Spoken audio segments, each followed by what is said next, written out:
Hey guys, tonight, you're not learning about the famous Wilder family. You're not hearing about Laura Ingalls Wilder, whose book sold millions of copies. You're not stepping into the warm pages of a children's story where pioneer families always triumph. You're standing in a cold Louisiana cemetery in December of 1892. The ground is hard. The air smells like wet earth and dying flowers. A small gathering of people surrounds a fresh grave. The woman being buried is 38 years old, maybe 39. Her name is Alice Wilder Baldwin. Within 20 years, her own family will struggle to remember her face. Within 50 years, she becomes a name without a story. Within a century, even genealogists cannot find her. She is what historians call a documentary ghost, someone who existed, who lived, who loved, who suffered, but left almost no trace.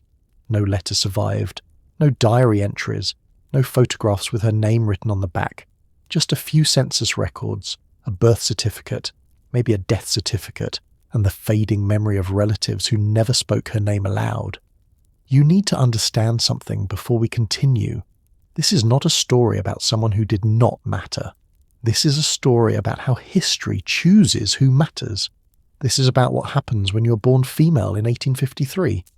This is about what happens when you die before anyone thinks to ask who you really were. Alice Wilder Baldwin was born in the winter of 1853 in upstate New York. The exact date is lost. The exact location is uncertain. Even the name on her birth record might be wrong, depending on which county clerk wrote it down, depending on how her father spelled it that day, depending on whether anyone bothered to file the paperwork at all. Her father was James Wilder, a farmer. Her mother was Angeline Day Wilder, known for making the best butter in 3 counties. Alice was the third child in a family that would eventually number 6. She had an older sister, Laura Ann. She had an older brother, Royal.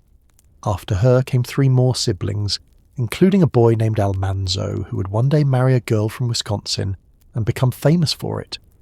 But Alice will never be famous. Alice will be forgotten. The house Alice grows up in is cold in winter and hot in summer. The walls are thin. The windows let in drafts that no amount of rags can stop. You sleep 3 to a bed when you're a child in the Wilder household. You wake before dawn. You do chores before breakfast. You eat what the farm provides, and when the farm provides nothing, you eat less. Your older sister Laura Ann is serious and responsible. She helps your mother with the butter making, with the cheese pressing, with the endless work of keeping a household alive. Your brother Royal is strong and quiet. He works beside your father in the fields, breaking his back over soil that fights every seed you plant. And you are Alice, the middle daughter, not the oldest, so you do not carry the weight of responsibility, not the youngest, so you do not receive the tenderness reserved for babies. You exist in the space between. You are needed, but not special. You are loved, but not remembered. This is what it means to be a woman in 1853. You are born, you work, you marry if someone asks, you bear children if God wills it. You die, often young, often in pain, often with no one to write down your story. But tonight, we are writing it down, because Alice Wilder Baldwin deserves to be more than a ghost. The year is 1860. You're 7 years old. Your family still lives in New York, but the talk around the dinner table has changed. Your father speaks about land in the West, cheap land, good land, land where a man can build something that lasts. Your mother is quiet when he speaks like this. She knows what moving west means. It means leaving everything familiar. It means risking everything on a promise that might be a lie. You do not understand any of this yet. You're 7. You care about the doll your sister made you from corn husks. You care about the kittens born in the barn last week. You care about whether there will be molasses on your bread tonight or just butter. But your childhood is about to end. Because in 1861, when you are 8 years old, the country tears itself in half. The Civil War begins. And even though your family is far from the battlefields, even though no soldiers march through your town, the war reaches you anyway. It reaches everyone. You watch your mother cry when the neighbour boy dies at Bull Run. You watch your father's face harden when the price of everything doubles, then triples. You watch your older siblings grow up too fast, taking on work that should belong to adults. And you, 7 years old, then 8, then 9, you stop being a child. You become a pair of hands that can churn butter, hands that can card wool, hands that can scrub floors until they bleed. This is your childhood. Work and war and the cold knowledge that nothing is certain. Not safety, not food, not tomorrow. You are Alice Wilder, and you are 15 years old in the year 1868. The war is over. The country is trying to rebuild itself. Your family is still in New York, but barely.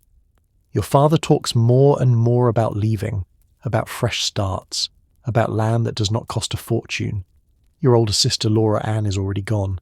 She married a man named Thomas and moved to Minnesota. You miss her more than you thought possible.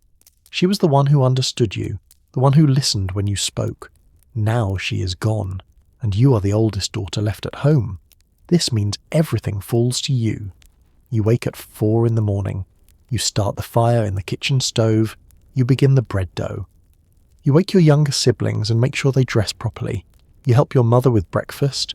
You clean the dishes. You collect the eggs. You feed the chickens. You weed the garden. You card the wool. You spin the thread. You help with the sewing. You cook dinner. You clean again. You collapse into bed at 9 p.m, and 6 hours later, you do it all again. This is your life. Every day the same. Every day exhausting. Every day invisible. Your brother Royal is 18 now. He is restless. He wants to go west like so many other young men. He wants land of his own. He wants something more than this small farm in New York where the soil is tired and the future is dim. Your father sees this restlessness. He sees it in Royal, and he sees it in himself. In 1869, your father makes a decision. The family will move to Minnesota, to a place called Spring Valley. There is land there, good land, cheap land. Land where a family can build something real. You're 16 years old when you leave the only home you've ever known. You pack everything you own into 2 trunks. You say goodbye to the neighbours who barely remember your name. You climb into the wagon, and you leave. The journey west is long and miserable. You sleep in the wagon, or in cheap hotels that smell like mildew and other people's desperation. You eat what you can afford, which is never enough. You watch the landscape change from familiar forest to endless prairie, and something inside you changes too. You realise that the life you thought you would have is gone. That girl who dreamed of something more than farm work and marriage is disappearing with every mile you travel west. Minnesota is colder than New York. The wind cuts through your clothes like a knife. The winters last forever. The snow piles so high that you cannot see out the windows. You learn to cope. You learn to survive. You learn that survival is all most women ever get. Your younger brother Almanzo is 12 years old now. He's growing tall and strong. He helps your father with the farming. He's good at it, naturally good in a way that makes your father smile. You watch them work together, and you feel something you do not have a name for. Not quite jealousy, not quite resentment, just the quiet knowledge that your work is just as hard, but will never be valued the same way. You are 17, you are 18, you are 19. The years blur together. You help your mother. You care for your younger siblings. You do the work that keeps a household alive. No one notices. No one thanks you. This is expected. This is what women do. And then, one day, you realise that you are 21 years old and unmarried. This is a problem. In 1874, a woman of 21 should be married. She should have children. She should have her own household. But you do not have any of these things. You have only your work and the growing fear that you will spend your entire life in your parents' house, invisible and forgotten. Your mother begins to worry. She mentions young men in town. She suggests social events. She talks about the importance of marriage in a way that makes your stomach clench. You know what she is thinking. She is thinking that you are running out of time. She is thinking that you are not pretty enough or charming enough, or whatever it is that makes men choose one woman over another. You do not want to be chosen. You do not want to spend your life serving a husband the way you have spent your life serving your family. But what choice do you have? Women do not own land. Women do not have professions. Women do not have futures that do not include marriage. So you wait. You work. You hope that someone, somewhere, will see you as more than a pair of hands that can churn butter and scrub floors. But deep down, you know the truth. You are Alice Wilder. You are ordinary. You are invisible. And unless something changes, you will stay that way forever. You are Alice Wilder, and you are 23 years old in the spring of 1876. America is celebrating its centennial. The country is 100 years old and people are proud. There are celebrations, there are speeches, there is talk of progress and prosperity and the great American future. You do not feel hopeful about the future. You feel tired. Your brother Almanzo is 19 now. He's talking about moving to Dakota Territory. A new railroad is opening up land there. Homestead claims are available. A man can get 160 acres for almost nothing if he's willing to work for it. Almanzo's willing. Your brother Royal is already planning to go with him. They will file claims. They will build shanties. They will prove up the land and own it outright in 5 years. You listen to them talk and you feel something break inside you. They are talking about freedom, about opportunity, about futures they can build with their own hands. And you are sitting at the kitchen table, darning socks, knowing that no such future exists for you. But here is something they do not tell you in the history books. Here is something that gets forgotten in the stories about brave pioneers and Western expansion. Women could file homestead claims too. Single women, widows, divorced women. Any woman over 21 who was the head of a household could claim 160 acres of land just like a man. You did not know this. Most women did not know this, but some did. And some of them packed their belongings and travelled west and filed claims and built lives that belonged to them alone. You are not one of these women. Not yet. Because you are still living in your parents' house. Because you are still unmarried. Because you are still trapped in the life that was chosen for you before you were born. And then you meet him. His name is Thomas Baldwin. Or maybe it is John Baldwin. Or perhaps it is William Baldwin. The records are unclear, and by the time anyone thinks to check, everyone who knew him is dead. What matters is that he is a farmer. He is respectable. He is willing to marry you. And at 23 years old, with your mother's worried face haunting your dreams, you say yes. You marry Thomas Baldwin in 1877. There is no big wedding.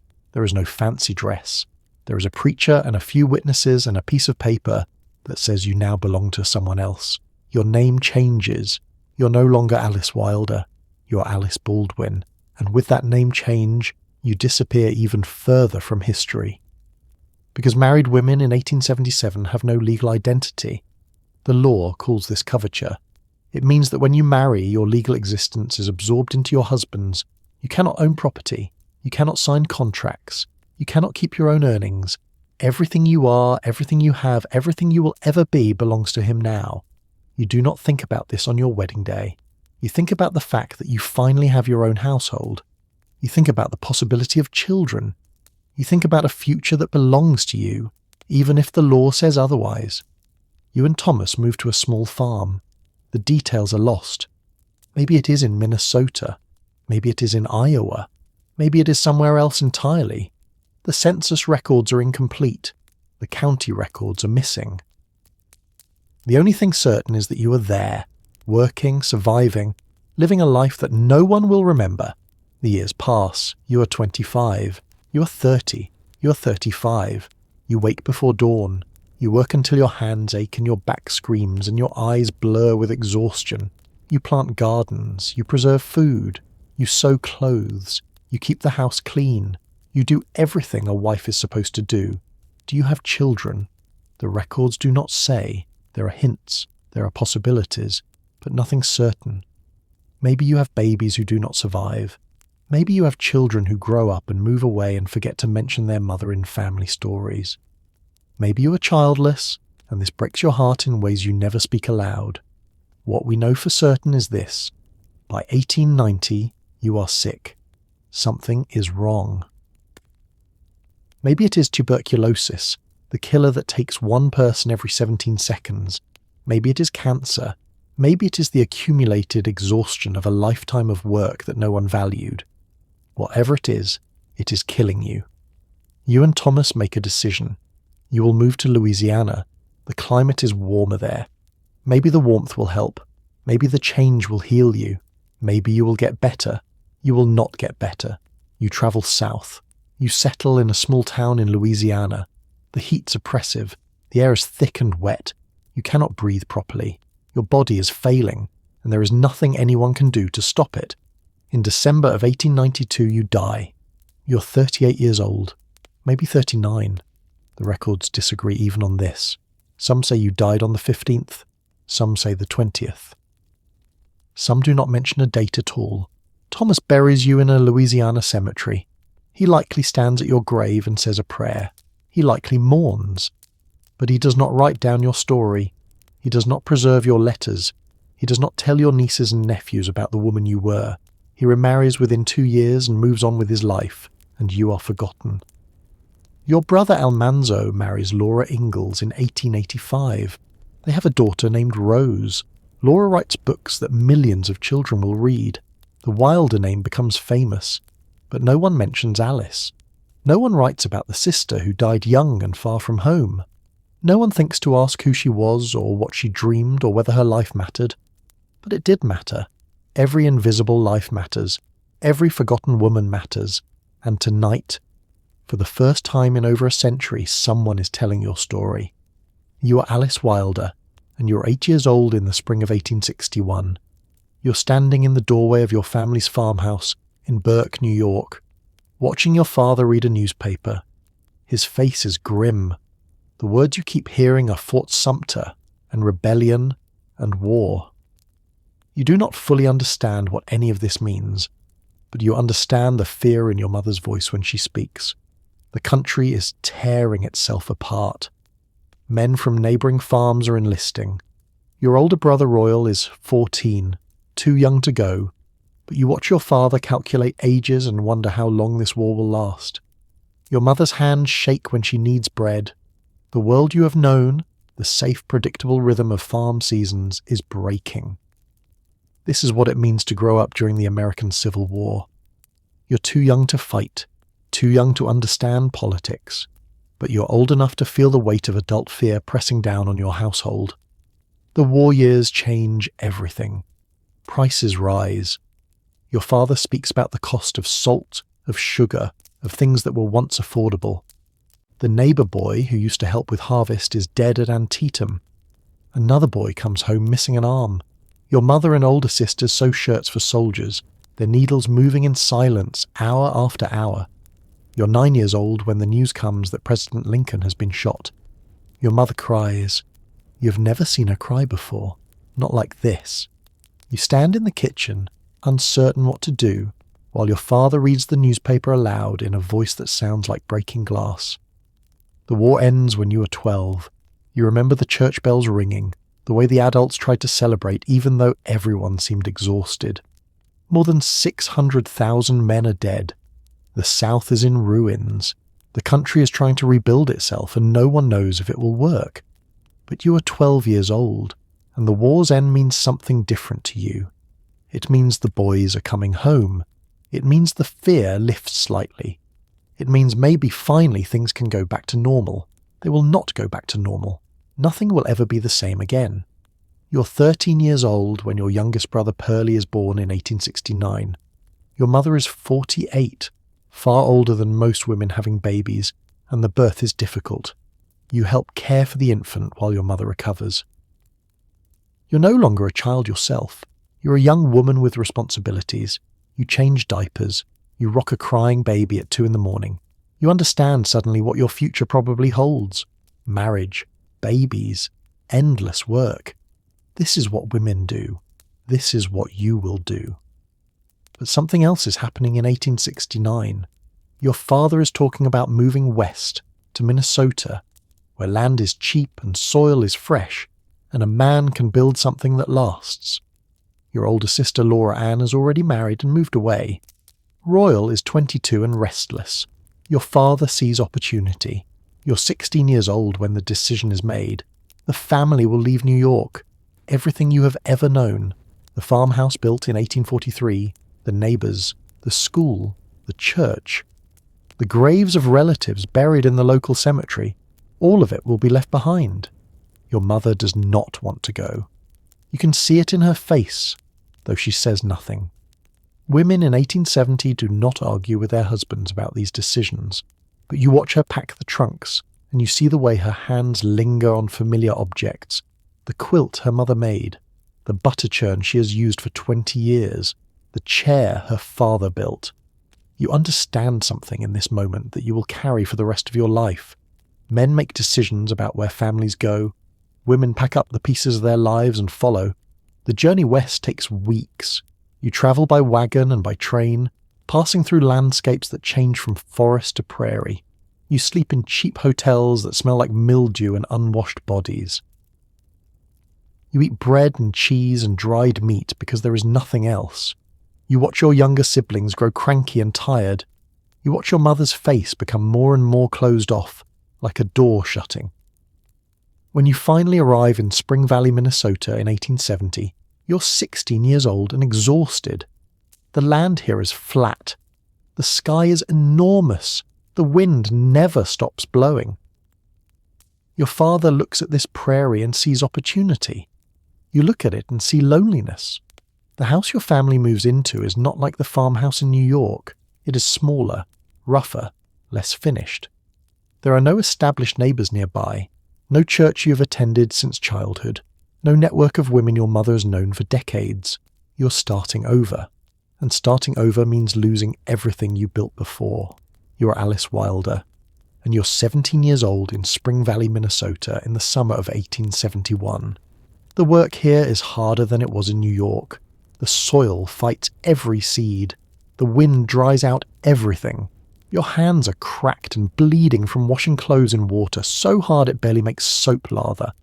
Your brother Almanzo is 14 now, growing tall and strong. He works alongside your father, breaking prairie sod, planting wheat, building fences. Your father talks about the future, about how this land will make the family prosperous. Almanzo listens with bright eyes, believing every word.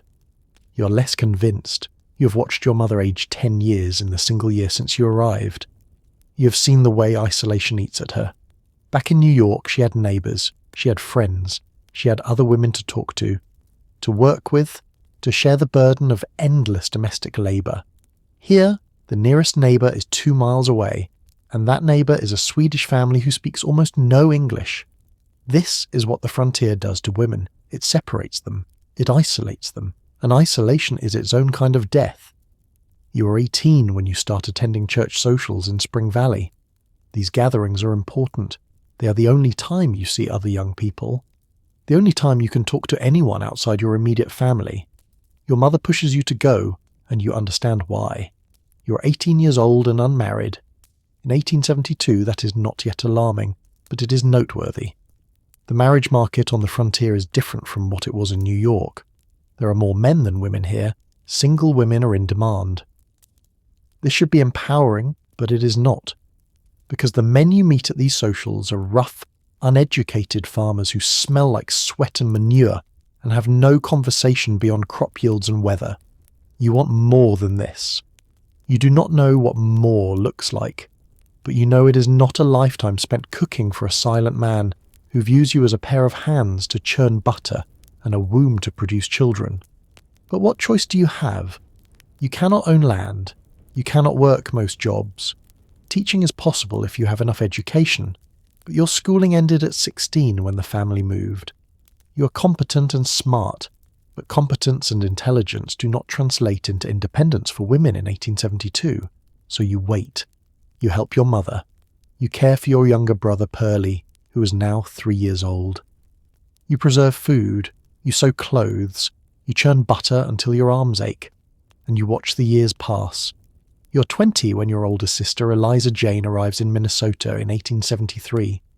She has been teaching in New York and Iowa, and now she is here, bringing stories of a wider world. Eliza Jane is 23 and unmarried, and she does not seem ashamed of it. She talks about her students. She talks about ideas. She talks about women's suffrage and property rights and things that make your father frown. You envy her. Eliza Jane has choices. She has education and a profession. She can support herself. She does not need a husband to survive. You have none of these things. You have only the skills your mother taught you, and those skills are only valuable within a household. This is the trap. You are valuable, but only as a wife. You are competent, but only within the domestic sphere, and the domestic sphere is controlled by men. The Panic of 1873 crashes the economy. Banks fail. Railroads collapse. Farm prices plummet. Your father, who moved west chasing prosperity, watches his wheat sell for half of what it cost to produce. The frontier promise is breaking. But life goes on.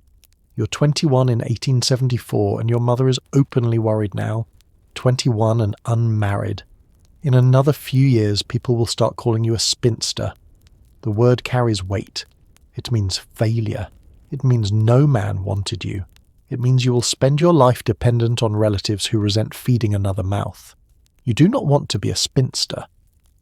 But you also do not want to marry a man you barely know, just to avoid the label. And then, in 1875, something changes.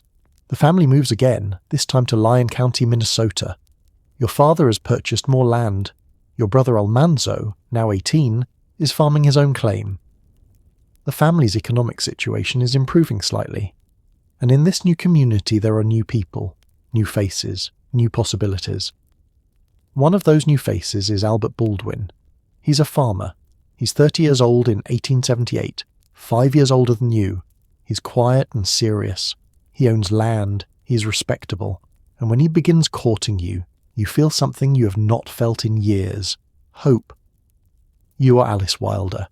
And you're 25 years old in September of 1878. You're standing in a church in Spring Valley, Minnesota, wearing a dress your mother sewed. The man beside you is Albert Baldwin, and in a few minutes you will be his wife. You have known Albert for 2 years. He courted you properly, visiting your family's farm on Sundays, speaking with your father about crops and weather, sitting stiffly in the parlour while your mother served coffee. He is not romantic. He does not write you poetry or bring you flowers, but he is steady. He is respectable. He owns 160 acres of land, and he wants to marry you. This is enough. In 1878, this is more than enough. The ceremony is brief. A preacher speaks words you barely hear.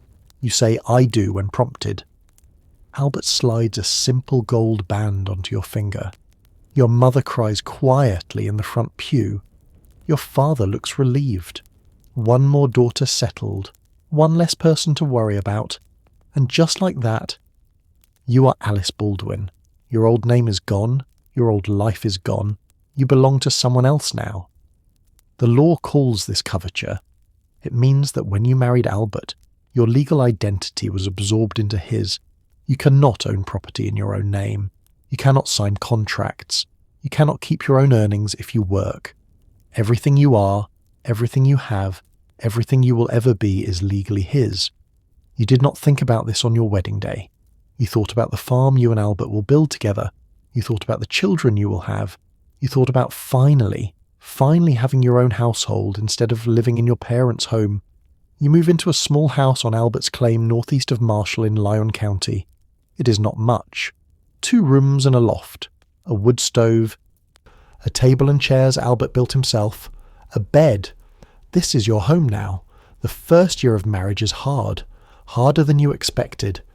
You wake at 4 in the morning to start the fire and make breakfast. You cook 3 meals a day from scratch. You wash clothes by hand in water you have to haul from the well. You churn butter.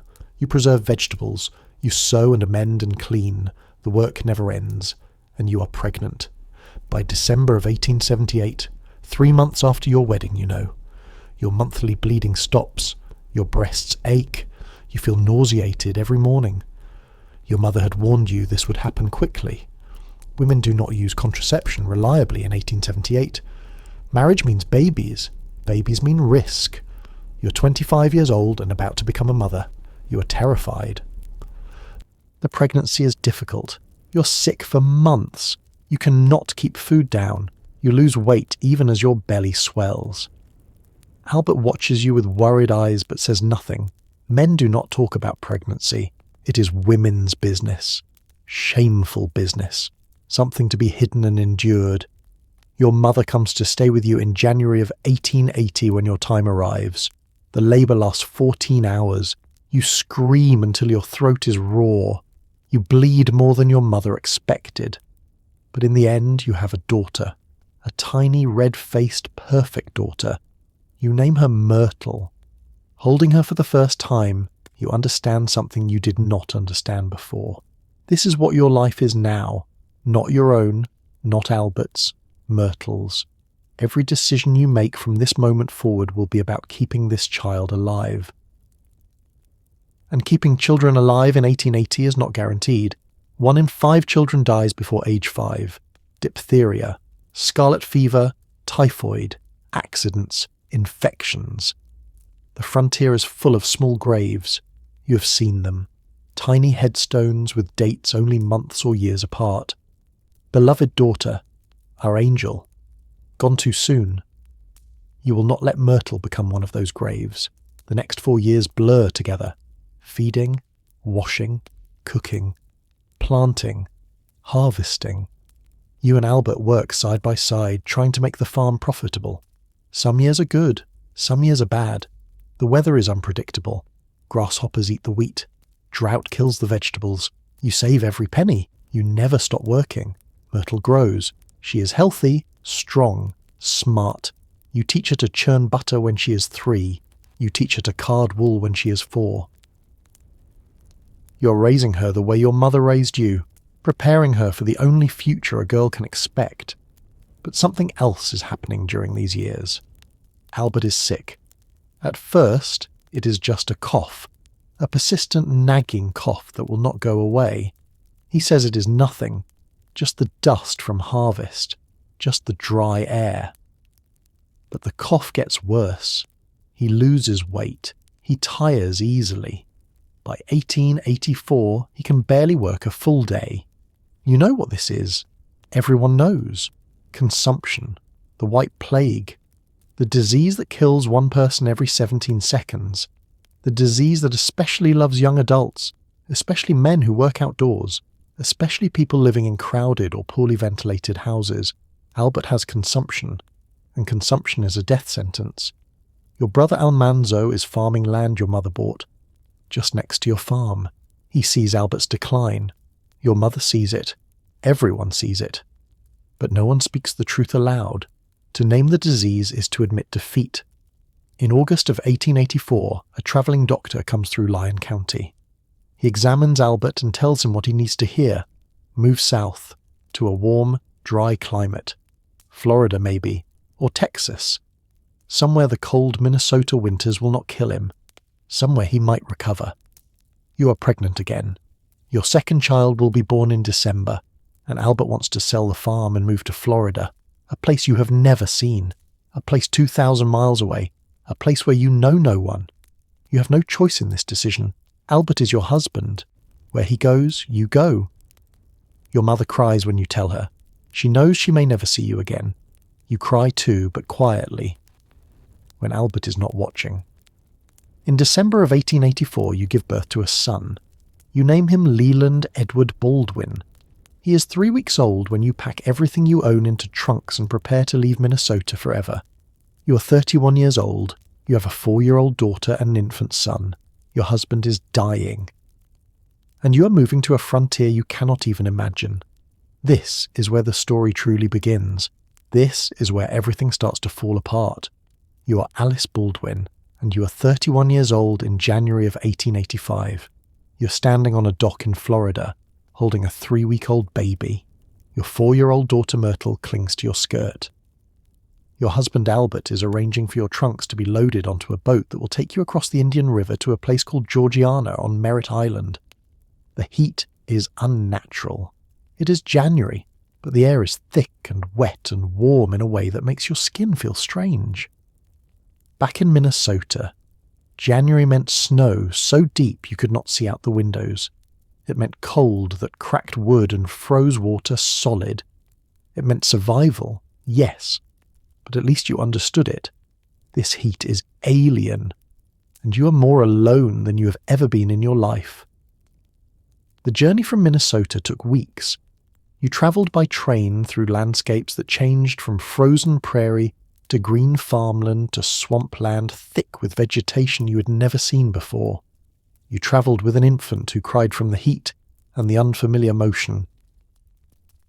You travelled with a 4-year-old who asked questions you could not answer. Where are we going? Why does it smell strange? When will we see grandmother again? You did not know the answer to that last question. Maybe never. Minnesota is 2,000 miles away. Your mother is 63 years old. The likelihood of seeing her again is small. You said goodbye in December knowing it might be forever. But Albert needed this. His cough had worsened through 1884. His weight dropped. The doctor in Lyon County said what everyone already knew. Consumption. And consumption meant death unless something changed. The cure, they said, was warmth, dry air, rest. Florida. So here you are, on a dock, in January heat, holding an infant, about to cross a river to an island where you know no one. The boat is small. Just large enough for your family and your belongings. The water is dark and strange, not like the clear lakes of Minnesota or the familiar streams of New York. This water is brackish, salty, filled with creatures you cannot name. You watch something move beneath the surface, something large, and you pull Myrtle closer. The boatman says it is just a dolphin. You do not believe him. The crossing takes less than an hour, but it feels longer. Myrtle is frightened. Leland is crying. Albert is coughing. You are the only one who must remain calm, who must hold everything together, because if you break, the entire family breaks. When you finally reach the western shore of Merritt Island and step onto land again, you look around at what will be your new home, and something inside you sinks. Georgiana is not a town, it is barely a settlement. A few scattered houses, a church under construction, orange groves in various stages of cultivation, and beyond that, nothing but palmetto scrub and pine forest stretching endlessly inland. There are no brick buildings, no established roads, no stores like the ones in Spring Valley or Marshall, just a handful of families trying to carve farms out of subtropical wilderness.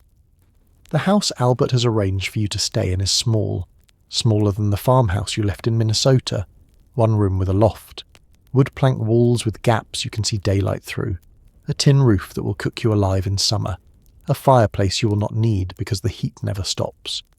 You set Leland down on the floor. He immediately starts crying again.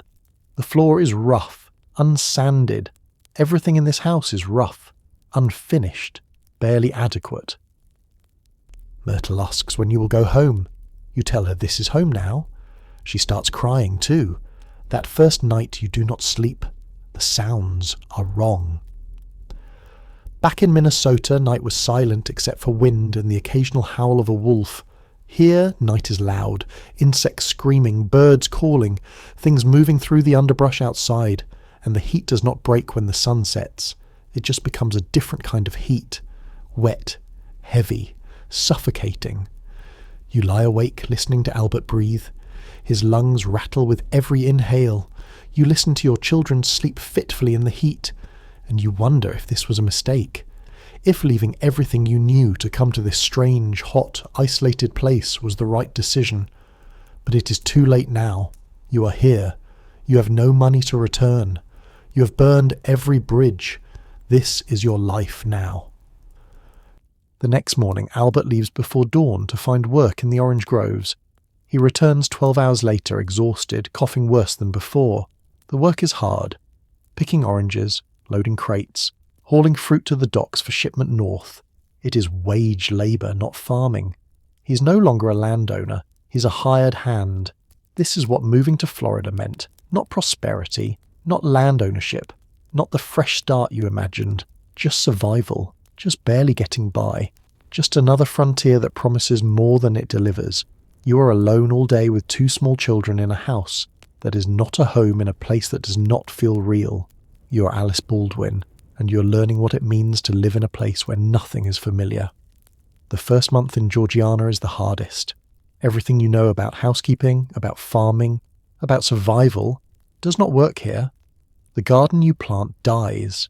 The seeds you brought from Minnesota sprout. then wither in the heat. The soil is wrong, sandy, acidic. Nothing like the rich black earth of Minnesota or the established farmland of New York. You try to grow carrots and potatoes and beans and they fail. Everything fails. A neighbour woman, one of the few in this tiny settlement, tells you what grows here. Okra, sweet potatoes, collard greens, things you have never cooked, things your mother never taught you to prepare. You're 31 years old and you have to learn how to cook all over again. The insects are worse than anything you imagined. Mosquitoes that swarm so thick you cannot step outside at dusk without being devoured. Flies that cover every surface. Ants that invade your food stores no matter how carefully you seal them. Roaches the size of your thumb that scuttle across the floor at night. Back in Minnesota, winter killed the insects. Here, there is no winter. There is no killing frost. The bugs never stop. You learn to drape netting over Leland's cradle. You learn to check your shoes before putting them on because scorpions hide in dark places. You learn to shake out blankets because spiders the size of your hand live in the folds of fabric. This is not the frontier you knew. This is something else entirely. Something hostile. Something that does not want you here. Albert's health does not improve. The doctor in Minnesota said warmth would help, but the warmth here is wrong. It is not dry mountain air or gentle coastal breezes. It is thick, humid, swamp heat that makes every breath feel like drowning. Albert still coughs. He still loses weight. And now he works 12 hours a day in the sun, which makes everything worse. You watch him leave before dawn and return after dark, and you see him getting sicker. The cure is not working. The move was for nothing. But you cannot say this out loud. You cannot admit that leaving Minnesota, leaving your mother, leaving everything you knew was a mistake. So you keep going. You cook unfamiliar food in unbearable heat. You wash clothes in water that does not rinse soap properly. You care for 2 children in a house that is falling apart. You try to make something livable out of a situation that is not. Myrtle is 4 years old and she hates it here. She cries for her grandmother. She asks when you will go back to Minnesota. You tell her soon. Maybe soon, knowing it is a lie.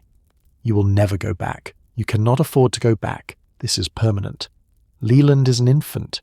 He will never remember Minnesota. He will never remember the farmhouse or the snow or the family you left behind. He will grow up thinking this heat, this isolation, this struggle is normal, and maybe that is a mercy. The Georgiana community is small. 24 homesteaders by 1889. In 1885, when you arrive, there are even fewer. You count maybe 15 families scattered across miles of island. The Methodist church is still being built. There is no school, no doctor, no store except for one small trading post that sells supplies at prices that make you want to cry. The nearest real town is Titusville, across the Indian River. Getting there requires a boat. You cannot simply walk to a neighbour's house or visit the store when you need something. Every errand is a journey. Every trip requires planning. And with an infant and a 4-year-old, most trips are impossible. You're more isolated here than you ever were in Minnesota. At least in Lyon County, your mother owned land adjacent to your farm. Almanzo was nearby. You had family. Here you have no one. The women in Georgiana are friendly enough, but they are spread so thin across the island that you might see a neighbour once a month if you're lucky. There are no quilting bees, no church socials, no community gatherings where women can talk and share the burden of domestic work. There is just you, alone, in a hot house with 2 children and a husband, who is dying despite everything you sacrificed to save him. By the end of the first year, you understand something you did not understand before. The frontier kills women differently than it kills men. Men die from accidents, from violence, from sudden disaster. Women die slowly, from exhaustion, from isolation, from the accumulated weight of trying to keep a household alive in a place that does not support life. You are 32 years old, and you're already exhausted. But you cannot stop. You have 2 children who need you, a husband who needs you, a household that will collapse if you collapse. So you keep going. You wake before dawn, you work until after dark, you do what women have always done. You survive. You are Alice Baldwin, and you are 35 years old in the spring of 1888. You have been in Georgiana for 3 years. The strangeness has worn off, replaced by a dull familiarity that is almost worse. You know this heat now. You know this isolation. You know that this is your life and it will never change. Myrtle is 7 years old. You are teaching her to read using a primer you brought from Minnesota. There is still no school in Georgiana. The church is finished now and services are held every Sunday, but there is no teacher. So you teach her yourself, the way your mother taught you, passing down literacy like a family heirloom. Leland is 3. He runs wild in the heat, barefoot, sunburned, speaking with an accent that sounds nothing like yours. He is a Florida child now. He does not remember Minnesota. He does not remember snow.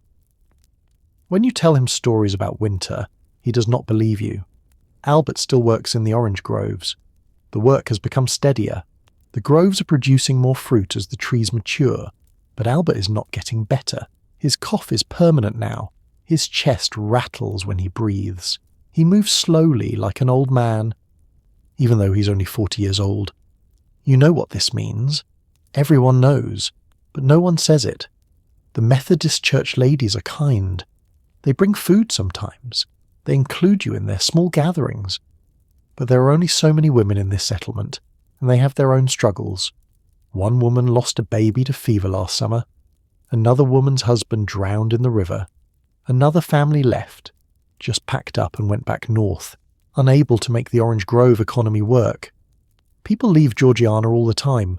The frontier is littered with failures, families who could not adapt, who could not survive, who gave up and went home. You envy them sometimes. At least they had the option to leave. You do not. In 1889, something changes in you. At first, you think it is just exhaustion. You've been tired for years. Tired from the heat, tired from the work, tired from caring for children and a sick husband and a household that never stops needing things. But this tiredness is different, deeper. You wake up exhausted. You go to bed exhausted. Sleep does not help. Food does not help. Nothing helps. Then the cough starts. At first, you ignore it. Just a tickle in your throat. Just the dust from sweeping. Just the dry air, even though Florida air is never dry. You tell yourself it is nothing. You tell yourself it will pass. It does not pass. By 1890, you are coughing every day. Not as bad as Albert, not yet, but enough that the church ladies notice. Enough that Myrtle asks if you are sick. Enough that you can no longer pretend. You have consumption. The same disease that brought you to Florida. The same disease you were supposed to escape. It found you anyway. You do not tell Albert at first. He's barely holding on himself. If he knows you're sick, if he knows the Florida cure failed for you too, it will break him. So you hide it. You cough quietly. You turn away when you feel the spasm coming. You swallow the blood that sometimes comes up, hiding it in handkerchiefs you wash separately so no one will see. But you cannot hide it forever. By 1891, you are losing weight. Your dresses hang loose. Your face is thin. The church ladies bring food and look at you with pity. They know. Everyone knows. They have seen this before. Consumption takes people slowly, eating them from the inside out until there is nothing left. Albert knows now too. You see it in his face when he looks at you. Grief, guilt, the terrible knowledge that he brought you here to save himself. And instead, you are both dying. The doctor from Titusville comes once. He examines you in the small hot house while Myrtle and Leland wait outside. He listens to your lungs. He asks about your symptoms. And then he tells you what you already know. There is no cure. Rest might help. Good food might help. Clean air might help. But probably nothing will help. Consumption is a death sentence. You're 37 years old, and you are dying. You ask how long. He does not know. Months, maybe. A year, if you're lucky.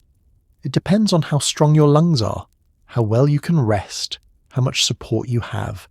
You think about rest, and you want to laugh. You're a mother of 2. You're the only woman in this household. How are you supposed to rest? Who will cook? Who will wash clothes? Who will care for the children? Albert is too sick himself to take over your work. There is no money to hire help. There is no family nearby to step in.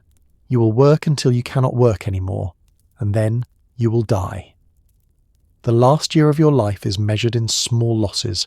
First, you stop going to church. The walk is too far. Then you stop cooking full meals. Myrtle learns to make cornbread and boil vegetables. Then you stop leaving the house at all. The world narrows to one room, one bed, one window that lets in light but not hope.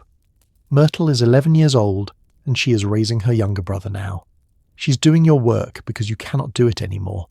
She's losing her childhood to disease and necessity, and there is nothing you can do to stop it. Leland is 6. He understands that you are sick, but he does not understand what sick means. He still climbs into bed with you. He still asks you to tell him stories. You do, when you have the breath, but the stories are shorter now, quieter. You save your strength for the important things. Albert sits beside your bed in the evenings after work. He does not say much. There's nothing to say. You are both dying. You came to Florida to escape death, and death followed you here anyway. In February of 1892, you take your last breath in a small house on Merritt Island. You're 38 years old, your daughter is 12, your son is 7, and you are being buried in a cemetery 2,000 miles from where you were born, in a place that never felt like home. This is how the frontier kills women, slowly, quietly, far from anyone who will remember. You are Myrtle Baldwin, and you're 12 years old in February of 1892. Your mother died 3 days ago. You're standing in the Georgiana Methodist Church wearing a black dress that is too big for you, borrowed from a neighbour woman because you do not own mourning clothes. Your father is beside you, holding your 7-year-old brother Leland's hand. Your father's face is blank. Leland does not understand what is happening. He keeps asking when mother will come home. You do not know how to tell him she is never coming home. The funeral is brief. The preacher speaks about your mother's piety and her suffering and how she is at rest now with Jesus. He does not say her name very often. He does not tell stories about who she was. He speaks in generalities about faithful wives and devoted mothers and the tragedy of consumption.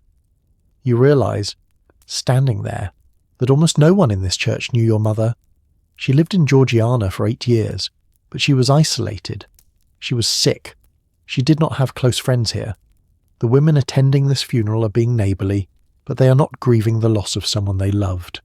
Your mother will be buried in Georgiana Cemetery, in a plot next to where your father will eventually be buried. There is a simple wooden marker with her name and the dates. Alice Baldwin, 1853 to 1892, 38 years old. That is all the marker says.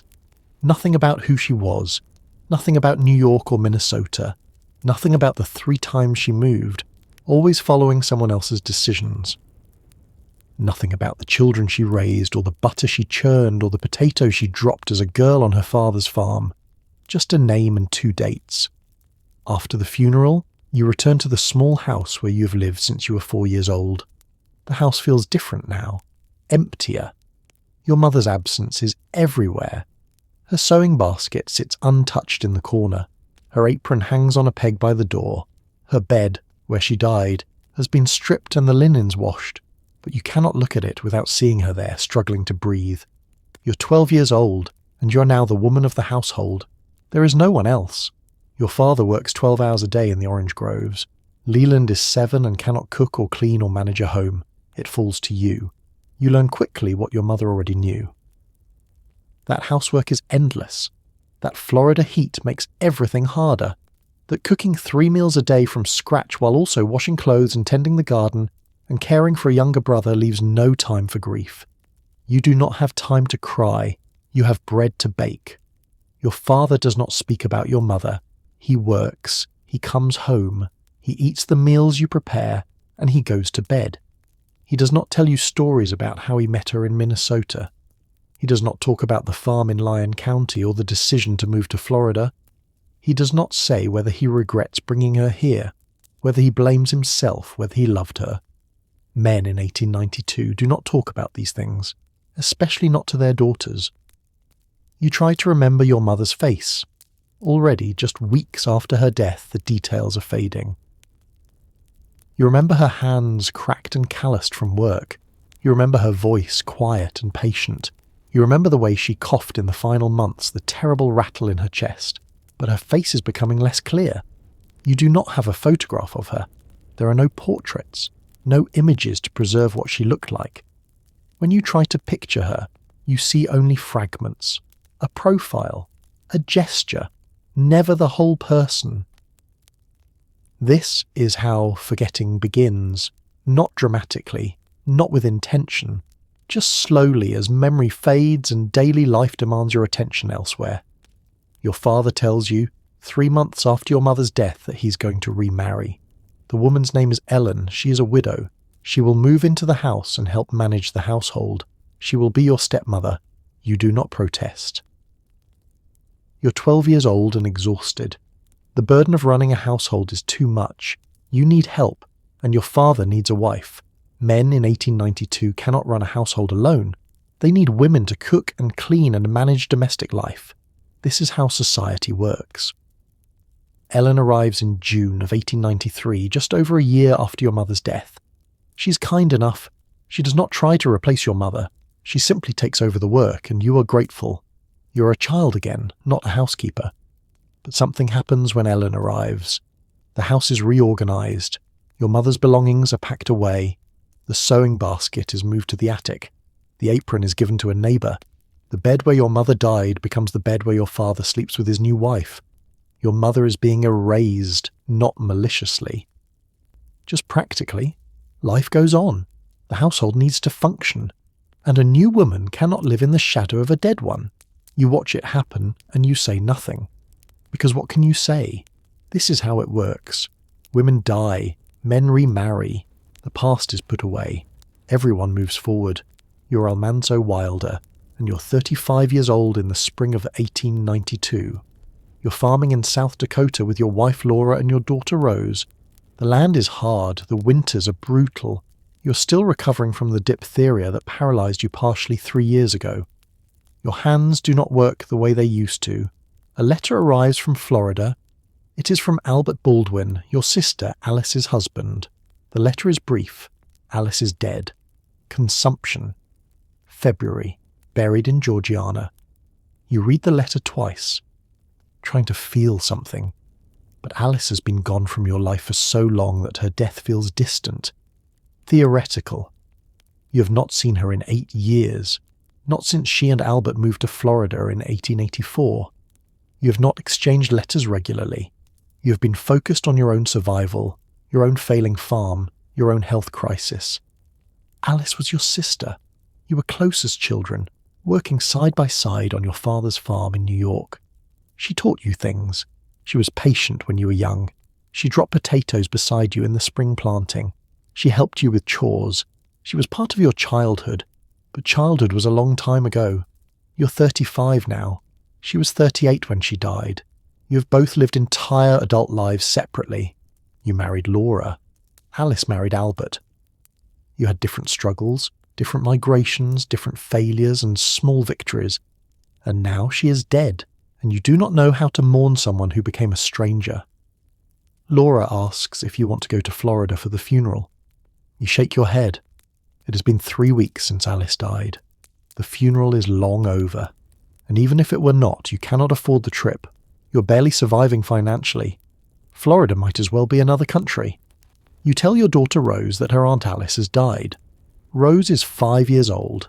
She has never met Alice. Alice is just a name to her, an abstract relative. Rose nods solemnly and goes back to playing. This is how Alice disappears from the Wilder family memory. Not with drama, just with distance and time and the practical reality that families scatter and lose touch and move on. Your mother, Angeline, is still alive in 1892. She is 71 years old, living in Minnesota. You write to tell her about Alice's death. Her response, when it comes, is brief. She is sad. Alice was her daughter, but Angeline is old and has buried many people. Death is not shocking to her anymore. It is just part of life. Your sister Eliza Jane, teaching somewhere in the Midwest, receives the news and writes a short letter of condolence. Your brother Royal, farming in Minnesota, hears about Alice's death and says a prayer. Your youngest brother Pearlie, 23 years old, barely remembers Alice. She left Minnesota when he was a child. To him, she is more myth than memory. The Wilder family moves on. There is no memorial service in Minnesota. No gathering of siblings to share stories about Alice. Everyone is too scattered. Too poor, too busy surviving. Alice is mourned privately, briefly, and then life continues. You go back to farming. Laura goes back to managing the household and caring for Rose. The seasons pass. Alice's death becomes something that happened, not something that shapes your daily life. Years later, when Laura begins writing her Little House books, she will ask you about your childhood. You will tell her stories about the farm in New York, about your father and mother, about your siblings. You will mention Alice. She was there after all in those childhood memories. Laura will write about Alice in Farmer Boy, the book about your childhood. She will depict Alice as a capable young woman, helping on the farm, cheerful and competent. The Alice in that book is frozen in time, forever young, forever part of the idyllic farm scenes of your boyhood.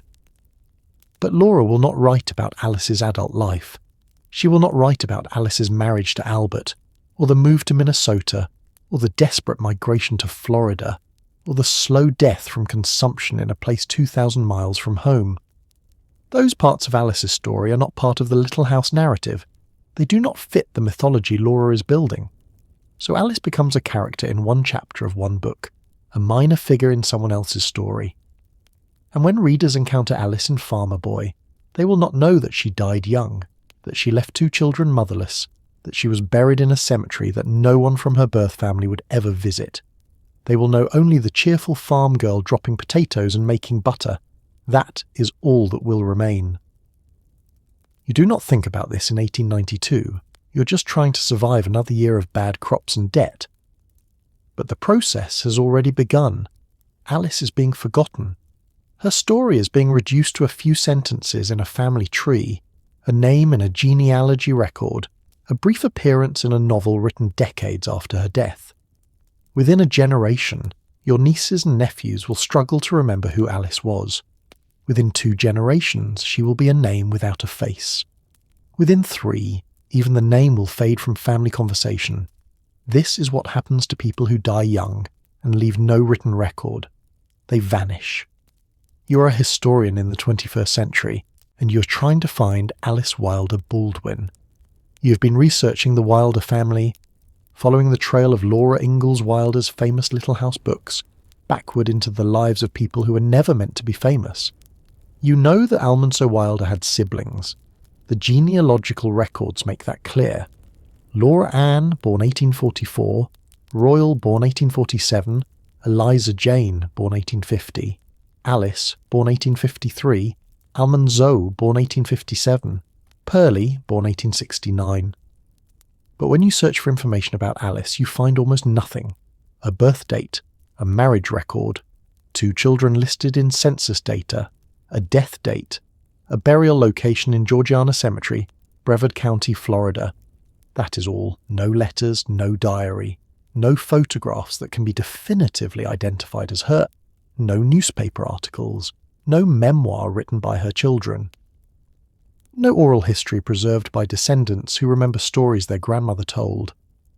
Alice Wilder Baldwin has become what archivists call a documentary ghost, someone who verifiably existed, who lived for 38 years, who married and had children and moved across the country 3 times, but who left almost no trace in the historical record. You try the standard research methods.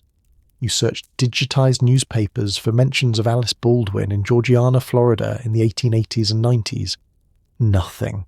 You search for Albert Baldwin's name, hoping to find property records or business notices that might mention the family. A few scattered references, but nothing substantial.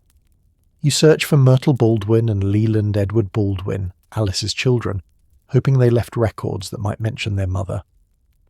You find that Myrtle married John R. Brown and died in 1945. Leland's trail is harder to follow, but you find a few census listings. Neither child left any known writings about their mother. You contact the Georgiana Cemetery, hoping for detailed burial records. The cemetery is old and poorly maintained. Records from the 1890s are incomplete. Alice's grave exists according to Find a Grave, but the marker has deteriorated. No photograph of the grave is available. No flowers have been left in decades. You search Historical Society archives in Brevard County, Florida. A helpful archivist finds references to the Georgiana Methodist Church, founded in 1886. Church records from that era, if they still exist, might mention Alice's funeral. But the records are fragmentary. The church building itself was destroyed in a hurricane decades ago. What records survived are scattered. You search Minnesota historical societies for records of Alice's time in Lyon County. You find the family's land claim. You find Albert Baldwin listed as a farmer in the 1880 census. You find Myrtle listed as an infant. But you find no personal documents, no letters written by Alice, no account books in her handwriting, nothing that captures her voice. This is the central problem of women's history. Women in the 19th century, especially married women, left few records because the institutions that created records did not centre women. Property was recorded in men's names. Businesses were run by men. Newspapers reported on men's activities. Legal documents named husbands as household heads. Women existed in the gaps. They did the work that kept households running, but that work was not recorded. They raised children, but their contributions were invisible in official records. They made economic decisions, but those decisions were legally attributed to their husbands. And when women died young, as Alice did, the erasure was even more complete. There was no time to accumulate the kind of documentation that comes with a long life. No golden wedding anniversary announced in the newspaper. No obituary listing decades of community involvement. No grandchildren preserving family stories. Just a brief life, and then silence. You find one substantial source, an essay in the Pioneer Girl Project, a scholarly initiative dedicated to preserving and analysing Laura Ingalls Wilder's unpublished autobiography and the historical context of her life. The essay on Alice Maria Wilder Baldwin is short, maybe 1,000 words, but it represents the most comprehensive attempt anyone has made to recover Alice's story. The essay tells you what is known. Alice married Albert Baldwin in 1878. They farmed in Lyon County, Minnesota. They had 2 children. Albert's health failed, and they moved to Florida. Alice died of consumption in 1892. Albert remarried. The children were raised by a stepmother. These are facts, but they are not a life. They do not tell you who Alice was, what she believed, what she feared, whether she was happy or miserable or somewhere in between, whether she resented the moves or embraced them, whether she loved Albert or married him out of necessity, whether she was afraid when she realized she was dying. You will never know these things. The sources do not exist, and if they ever did exist, they were lost or destroyed long ago. This is what it means to research forgotten women. You gather fragments. You contextualize them within broader historical patterns. You make educated inferences based on what was typical for women of Alice's time and place. But you acknowledge, always, that you are constructing a probable life, not recovering a documented one. You write what you can. You explain that Alice Wilder Baldwin was one of millions of 19th century American women whose lives sustained families and communities, but were never recorded. You explain that her erasure from historical memory was not accidental but structural, the predictable result of systems that valued men's public achievements over women's private labour. You explain that recovering Alice, even partially, matters. Because every forgotten woman represents a life that was real, that mattered to someone, that deserves to be remembered. Because the act of searching for Alice is itself a form of resistance against the historical forces that erased her. Because telling her story, incomplete as it is, challenges the assumption that only famous people deserve biographies. Alice Wilder Baldwin was born September 3rd, 1853 in Burke, New York. She grew up on a prosperous farm, learned the skills that 19th century women needed to survive, moved west with her family, married a farmer, had 2 children, relocated to Florida in a desperate attempt to save her husband's health, and died of consumption at age 38. She was buried in a cemetery on an island in Florida, far from everyone who knew her as a child. Her children grew up without her. Her family moved on. The world forgot her name, but she existed. She lived. And now, more than a century after her death, someone is finally trying to remember. The question is not just who Alice Wilder Baldwin was. The question is why she disappeared, and what that disappearance reveals about how history actually works. History is not an objective record of everything that happened. It is a highly selective process of deciding what matters, and that selection process has always favoured certain kinds of people over others, men over women, the wealthy over the poor, the famous over the ordinary, those who left written records over those who did not, those who lived in places with good archives over those who lived on remote frontiers, those who survived long enough to accumulate documentation over those who died young. Alice fell on the wrong side of every one of these divides. She was a woman in an era when women's legal identities were absorbed into their husbands upon marriage. When she married Albert Baldwin in 1878, she ceased to exist as a legal person in many jurisdictions. She could not own property in her own name. She could not sign contracts. Her earnings, if she had any, belonged to her husband. The law called this coverture, and it meant that married women left far fewer records than married men. Property deeds were filed in husbands' names. Tax records listed male household heads. Business transactions were conducted by men. The entire structure of record-keeping was designed around the assumption that men were the important actors, and women were merely their dependents. So when historians go looking for Alice, they find almost nothing, because the systems that created records in the 19th century were not designed to preserve women's stories. But it goes deeper than that. Even within families, some stories get told and others get forgotten. And the pattern of who gets remembered reveals brutal truths about what we value. Alice's younger brother Almanzo lived until 1949. He was 92 years old when he died. That gave him 74 more years of life than Alice had. 74 more years to accumulate documentation, to appear in census records, to conduct business, to establish himself as a person worthy of being remembered. And then Almanzo married Laura Ingalls, a woman who, decades later, would write a series of books that became part of American cultural mythology, books that were read by millions of children, books that were adapted into a television series, books that made the Ingalls and Wilder families famous. Laura wrote about Almanzo's childhood in a book called Farmer Boy. In that book, Alice appears. She's a young woman helping on the family farm, competent, cheerful, good at women's work. And then she disappears from the narrative entirely, because Farmer Boy is about Almanzo's childhood, not Alice's life. It ends when Almanzo is still young, before Alice married, before she moved to Minnesota, before she relocated to Florida, before she died. So the only version of Alice that exists in popular memory is the girl in Farmer Boy, forever young. Forever frozen in one moment of a childhood that was not even her own, a supporting character in someone else's story. This is how fame works. It creates a gravity well. Laura Ingalls. Wilder became so famous that everyone connected to her was either pulled into her narrative or forgotten entirely. Almanzo was remembered because he married her. Alice was forgotten because her connection to the famous family was too distant, too tangential, too easily overlooked. But Alice was Almanzo's sister. She was 4 years older than him. She taught him things when they were children. She worked beside him on the farm in New York. She married and moved west and tried to build a life just like he did. The only difference is that Alice died in 1892 and Almanzo lived until 1949.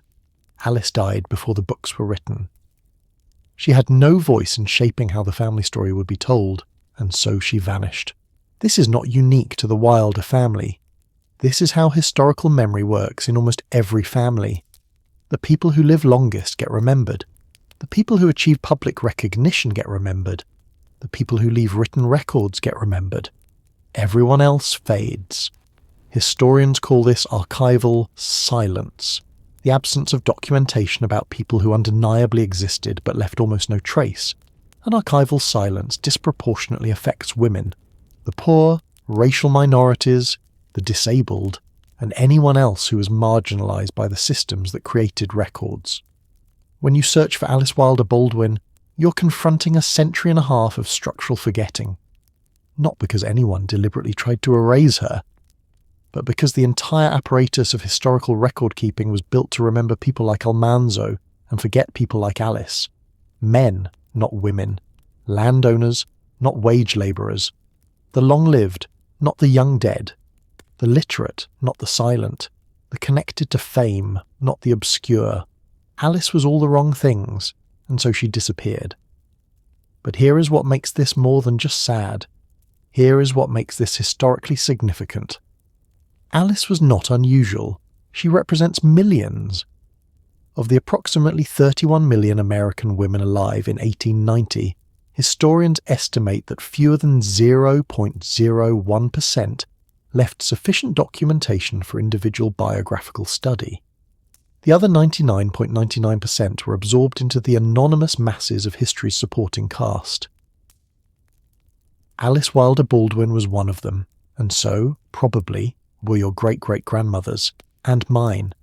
This is the machinery of historical erasure, and once you see it, you cannot unsee it. There is a deeper question here. Does a life have to leave a record to have mattered? Does a person have to be documented to have been important? We live in an era obsessed with legacy, with impact, with measurable achievement. We value people based on what they produced, what they accomplished, what they left behind. Publications, wealth, fame, influence, a Wikipedia page. By those metrics, Alice Wilder Baldwin was a failure. She produced nothing that survives. She accomplished nothing that historians would traditionally value. She left no creative work, no business empire, no political legacy. She has no Wikipedia page, but she lived. For 38 years, she woke up every morning and faced the world. She learned to churn butter as a child. She survived the Civil War as an adolescent. She moved west with her family when she was 17. She married. She gave birth to 2 children. She managed a household in Minnesota and then in Florida. She endured relocation and isolation and economic uncertainty. And then she got sick, and she died, far from home, leaving 2 young children behind. Was that life worthless because it left no monument? Was her work meaningless because it was domestic labour that disappeared the moment it was completed? Were the meals she cooked, the clothes she sewed, the children she raised, the household she managed somehow less valuable because they were not recorded? This is the fundamental question at the heart of women's history. How do you measure the value of invisible labour? Economists have tried. They have attempted to calculate the monetary value of unpaid domestic work, the cooking and cleaning and childcare and emotional labour that keeps households functioning. The estimates vary, but they consistently show that if domestic work were compensated at market rates, it would represent trillions of dollars of economic value annually. Alice performed that labour, every day. For years, she created economic value that sustained her household. She raised children who survived to adulthood and had their own children. She maintained a family unit that would have collapsed without her. But because that work was unpaid and unrecorded, it disappeared from history the moment she died. Her husband remarried within a year. The new wife took over Alice's work, and Alice's contributions were forgotten. This is what happens to women's labour. It is essential, it is economically valuable, and it is invisible. The feminist historian Joan Wallach Scott wrote that gender is a useful category of historical analysis because it reveals power structures that would otherwise remain hidden. When you ask where are the women in this historical account, you expose the systems that excluded them. When you ask why don't we know anything about this woman, you uncover the mechanisms of historical erasure. Alice's story exposes those mechanisms. She was erased not because she was unimportant, but because importance is defined by people in power. And in the 19th century, women were not in power. They could not vote until 1920, 28 years after Alice died. They could not serve on juries in most states. They could not own property if married. They could not control their own earnings. They could not get credit in their own names. They were legal dependents of fathers and husbands. And when legal systems treat women as dependents rather than as independent actors, those women leave fewer records. Because records are created by institutions, and institutions are controlled by those in power. So Alice disappeared not because her life was insignificant, but because the systems that determine significance were designed to ignore people like her. But there is something else worth understanding. Alice's erasure was not just structural, it was also temporal. She died at exactly the wrong moment in history. If Alice had died 20 years earlier, in 1872, her story would have been lost entirely. There would be no genealogical databases, no digitized records, no internet searches that could find her. She would be completely inaccessible. If Alice had lived 20 years longer, until 1912, she might have seen women win the vote. She might have lived long enough to be photographed, to appear in more detailed census records, to leave more documentation. She might have survived to see her brother become famous through his wife's books, and she might have been incorporated into that family mythology. But she died in 1892, right at the threshold between pre-modern record-keeping and modern archival systems, late enough that some records survive, early enough that those records are fragmentary and scattered. And she died before Laura Ingalls Wilder wrote the Little House books, so she was never incorporated into the family story that would make Almanzo famous. She was just a sister who died young, a footnote, a name on a family tree. Timing matters in history. Who gets remembered often depends on when they died. But here is the remarkable thing. Even though Alice was erased by structural forces beyond her control, even though she died at exactly the wrong moment, even though she left almost no trace, we can still find her. Partially, incompletely, but we can find her. Because the tools of historical recovery have changed. Digital archives make census records searchable. Genealogical databases connect fragments of information. Historians trained in women's history know how to read silence as evidence, how to infer experience from context, how to recover forgotten lives from the margins of documents. Alice Wilder Baldwin can be partially recovered, not fully, not completely, but enough to know she existed, enough to know she mattered, enough to refuse to forget her. So what do we do with this knowledge? What do we do with the understanding that history systematically erases ordinary lives, that millions of people have been forgotten, that the record is incomplete and biased and fundamentally unjust? There are three possible responses: despair, acceptance, or action. Despair says the past is lost and cannot be recovered. The people who were forgotten will remain forgotten. Their stories are gone. There is nothing we can do. Acceptance says that history has always been selective, that we cannot remember everything, that some forgetting is inevitable. We focus on the famous, the documented, the powerful, because those are the lives we can actually study. But action says something different. Action says that even if we cannot recover every forgotten life, we can recover some. And in recovering those lives, we challenge the systems that erased them. This is what women's historians have been doing since the 1970s. They have been searching archives for evidence of women's lives, reading diaries and letters that were dismissed as trivial, analysing household account books and recipes and sewing patterns as evidence of economic activity, treating childbirth and domestic labour and emotional work as historically significant. They have recovered thousands of forgotten women, midwives and factory workers and enslaved women and pioneer mothers and suffragists and artists. Women who were invisible to traditional historians but who shaped the world in profound ways. Alice Wilder Baldwin is one more name added to that growing list. One more woman pulled back from the edge of total erasure. One more life that refuses to be forgotten. And this matters for reasons beyond Alice herself. Because every person researching their family history will eventually encounter someone like Alice. A name on a census record, a date on a gravestone, a brief mention in a family Bible, and nothing more. Most people who do genealogical research hit this wall. They trace their family tree back 3 or 4 generations, and then the records run out. Especially for women, especially for the poor. especially for people who moved frequently or died young or lived in places with poor record keeping. And when researchers hit that wall, they face a choice. They can give up, assuming that if someone left no records, they must not have been important. Or they can do what historians do.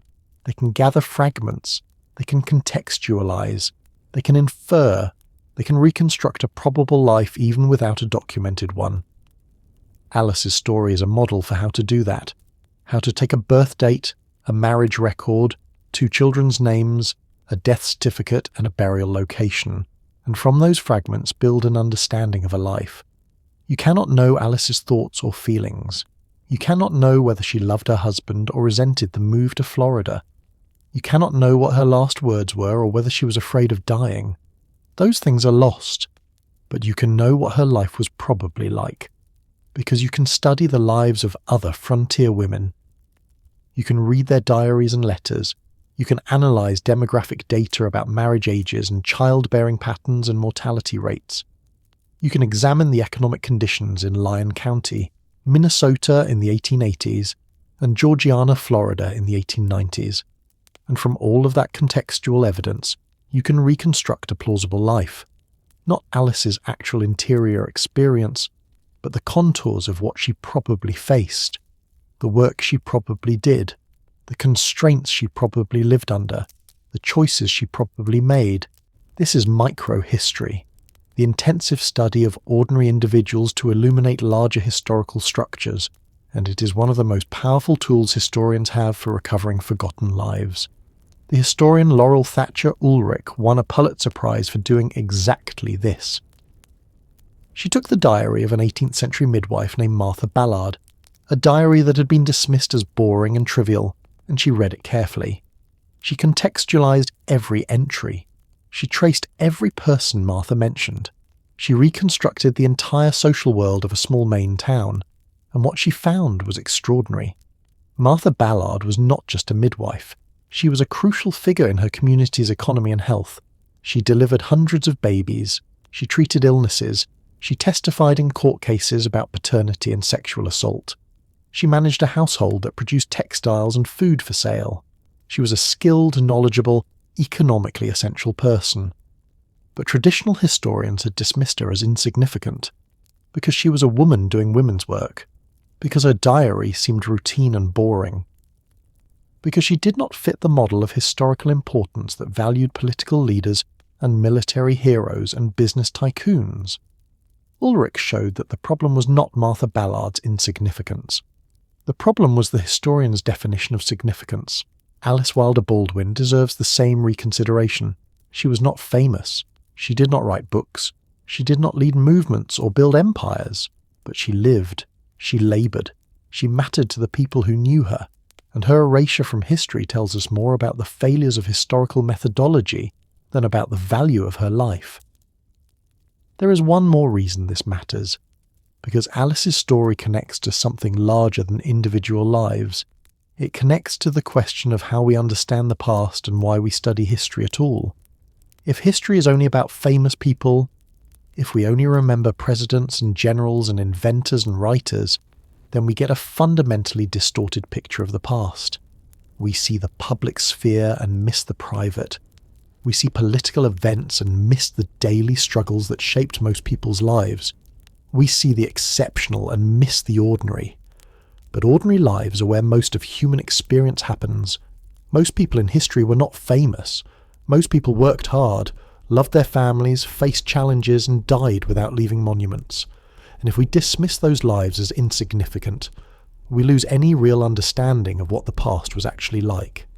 Alice Wilder Baldwin lived through the Civil War, the settling of the Midwest, the expansion into Florida, the height of the tuberculosis epidemic, and the Gilded Age. She experienced all of those massive historical forces not as abstractions, but as lived realities that shaped her daily existence. The war meant fear and disruption in her childhood. The westward migration meant leaving everything familiar. The frontier meant isolation and hard labour. Tuberculosis meant watching her husband sicken, then sickening herself, then dying at 38. These are the human dimensions of historical change, and you cannot understand them by studying presidents and battles. You have to study people like Alice, people whose lives were shaped by forces beyond their control, people who made the best decisions they could with limited options, people who endured and survived and sometimes did not survive. Alice Wilder Baldwin matters because her story is the story of millions. She represents everyone who has been forgotten, everyone whose labour was invisible, everyone whose contributions were unrecorded, everyone who died young and left grieving children behind. She existed, she lived, she mattered, and now, finally, more than a century after her death, someone is trying to remember. That is not nothing. That is an act of historical justice, a refusal to accept that ordinary lives do not deserve to be told, a recognition that every forgotten person was someone's whole world. Tuberculosis. The word itself sounds medical, scientific, distant. But in the 19th century they called it something else. Consumption. Because that is what the disease did. It consumed you. It ate you alive from the inside out, slowly, over months or years until there was nothing left. By the time Alice Baldwin moved to Florida in 1885, tuberculosis was killing one person every 17 seconds somewhere in the world. In Britain, it caused 1 in 7 deaths throughout the entire 19th century. In America, the mortality rate would not be accurately measured until 1906, when it was recorded at 164 deaths per 100,000 population. But that number does not capture the terror, because tuberculosis did not kill randomly. It targeted specific groups, young adults between 15 and 45, the poor, people living in crowded conditions, people who were already weakened by malnutrition or other illnesses, and women, especially women. Medical historians have debated for decades why women in the 19th century died of tuberculosis at rates approaching, or sometimes exceeding men's rates. In the 20th century, men would die of TB more frequently than women. But in Alice's era, the disease showed little gender preference. Some studies suggest women may have been more vulnerable. Others suggest they were simply more likely to be diagnosed because they sought medical care more frequently. But there is another explanation, one that has less to do with biology and more to do with how women lived. Women in the 19th century were confined to indoor spaces. They worked in poorly ventilated houses. They cared for sick family members, exposing themselves to infection repeatedly. They gave birth multiple times, weakening their immune systems. They were less likely to receive adequate nutrition because they served men and children first. In other words, women's social roles made them vulnerable to a disease that spread through close contact in enclosed spaces. Alice spent years managing households, in New York, in Minnesota, in Florida. She cooked over wood stoves in poorly ventilated kitchens, breathing smoke and particulates. She washed clothes in water heated over fire, standing in steam. She shared beds with children when space was limited. She nursed sick family members.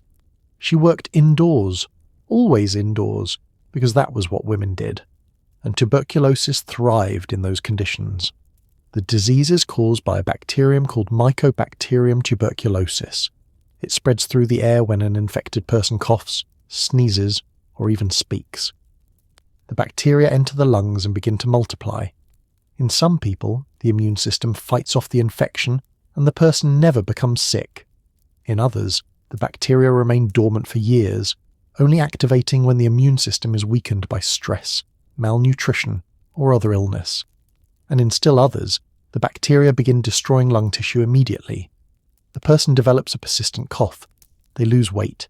They run fevers that come and go. They cough up blood. They waste away, slowly, over months or years until their lungs can no longer function. This was called consumption, because observers could see the body being consumed. A healthy person would gradually become thin, pale, weak. Their cheeks would hollow. Their eyes would sink. Their skin would take on a translucent quality. They would cough constantly, a wet, rattling cough that everyone recognized, and there was no cure, none. Not in 1885, not in 1892 when Alice died, not until the 1940s, when antibiotics were finally developed. Doctors in the 19th century tried everything.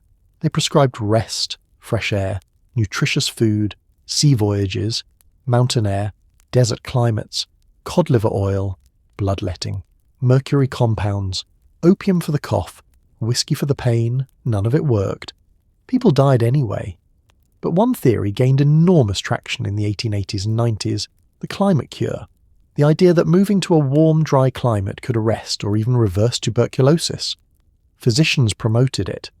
Sanatoriums were built in Florida, Arizona, New Mexico, California. Real estate developers used health claims to sell land.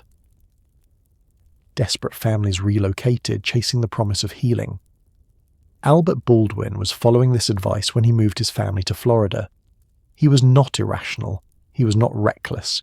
He was doing what doctors told him to do. He was following the best medical knowledge available at the time.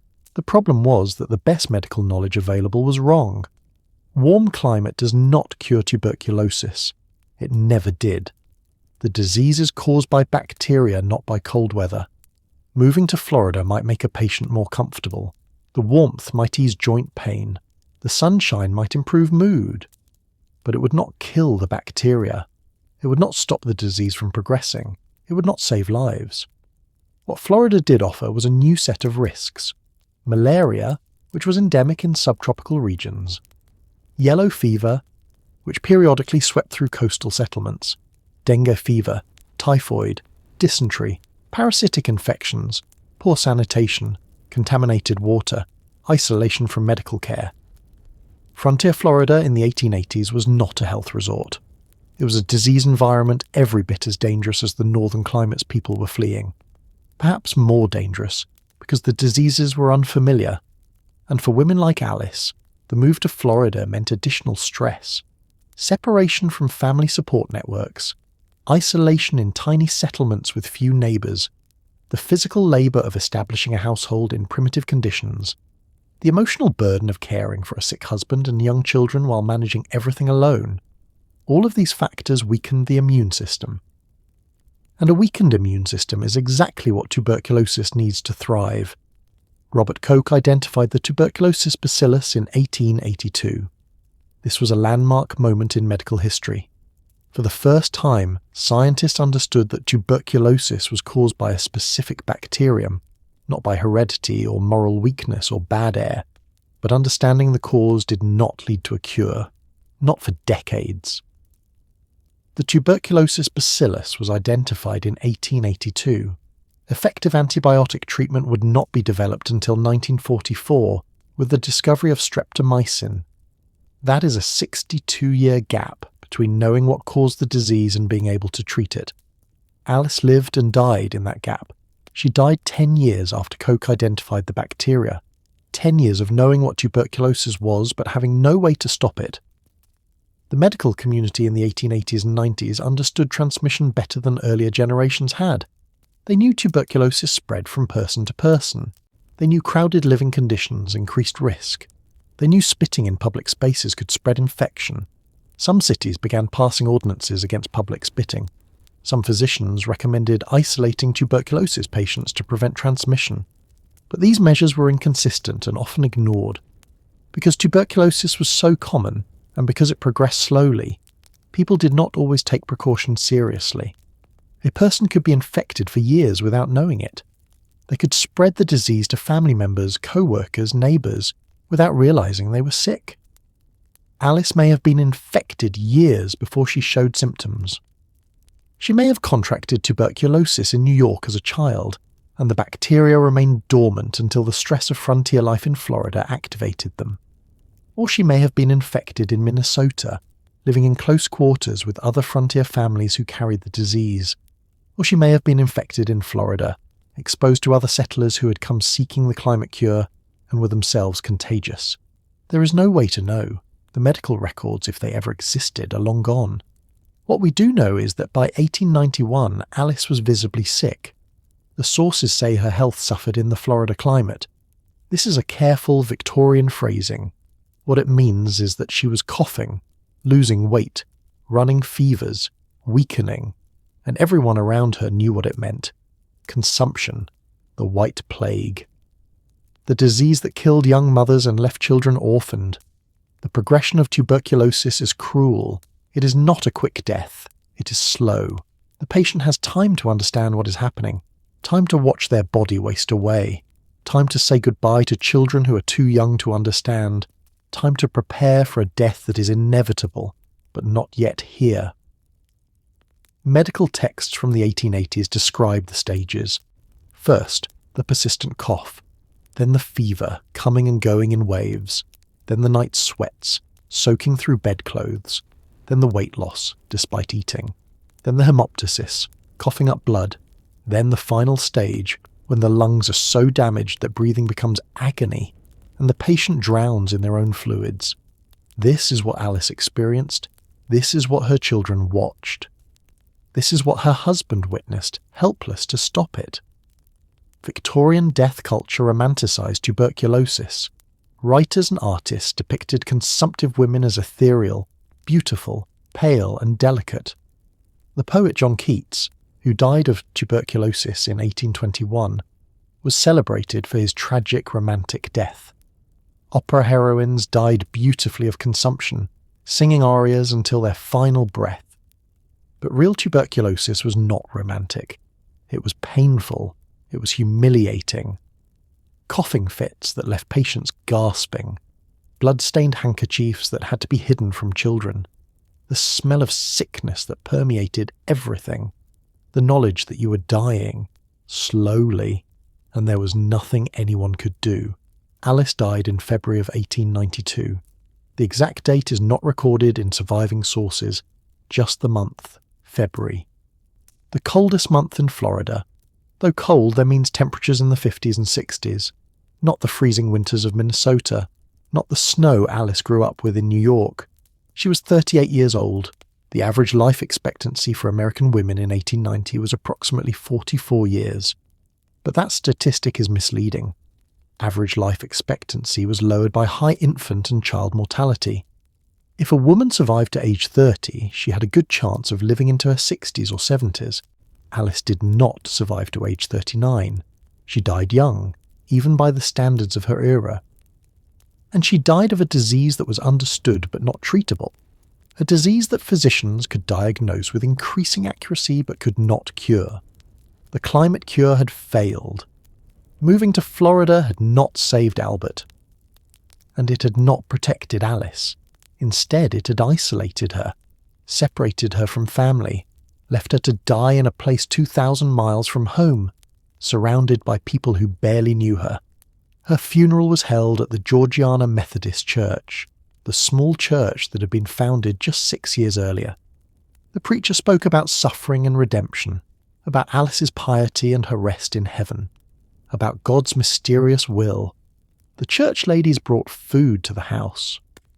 Albert stood stiffly in his black suit. Myrtle and Leland stood beside him, too young to fully understand that their mother was never coming home. And then Alice was buried in Georgiana Cemetery, in a grave that would weather more than a century of Florida heat and rain. Alice was not unique. She was one of millions. Tuberculosis killed approximately 1 billion people worldwide between 1700 and 1900. 1 billion. The scale is almost incomprehensible. In some European cities during the 1800s, tuberculosis accounted for 1/4 of all deaths. In the United States, it was the leading cause of death throughout most of the 19th century, and women were not spared. Studies of tuberculosis mortality in 19th century America show that women died at rates nearly equal to men. In some age groups, particularly women in their 20s and 30s, mortality rates may have been higher. Why? Medical historians have proposed several theories. Pregnancy and childbirth weakened women's immune systems, making them more vulnerable to infection. Domestic labour exposed women to smoke and poor air quality. Women's clothing, particularly corsets, restricted breathing and may have contributed to lung problems. Women were more likely to care for sick family members, increasing their exposure. But there is another factor that is often overlooked. Stress. Chronic, unrelenting stress weakens the immune system, and frontier women lived with extraordinary stress, isolation from family and community support.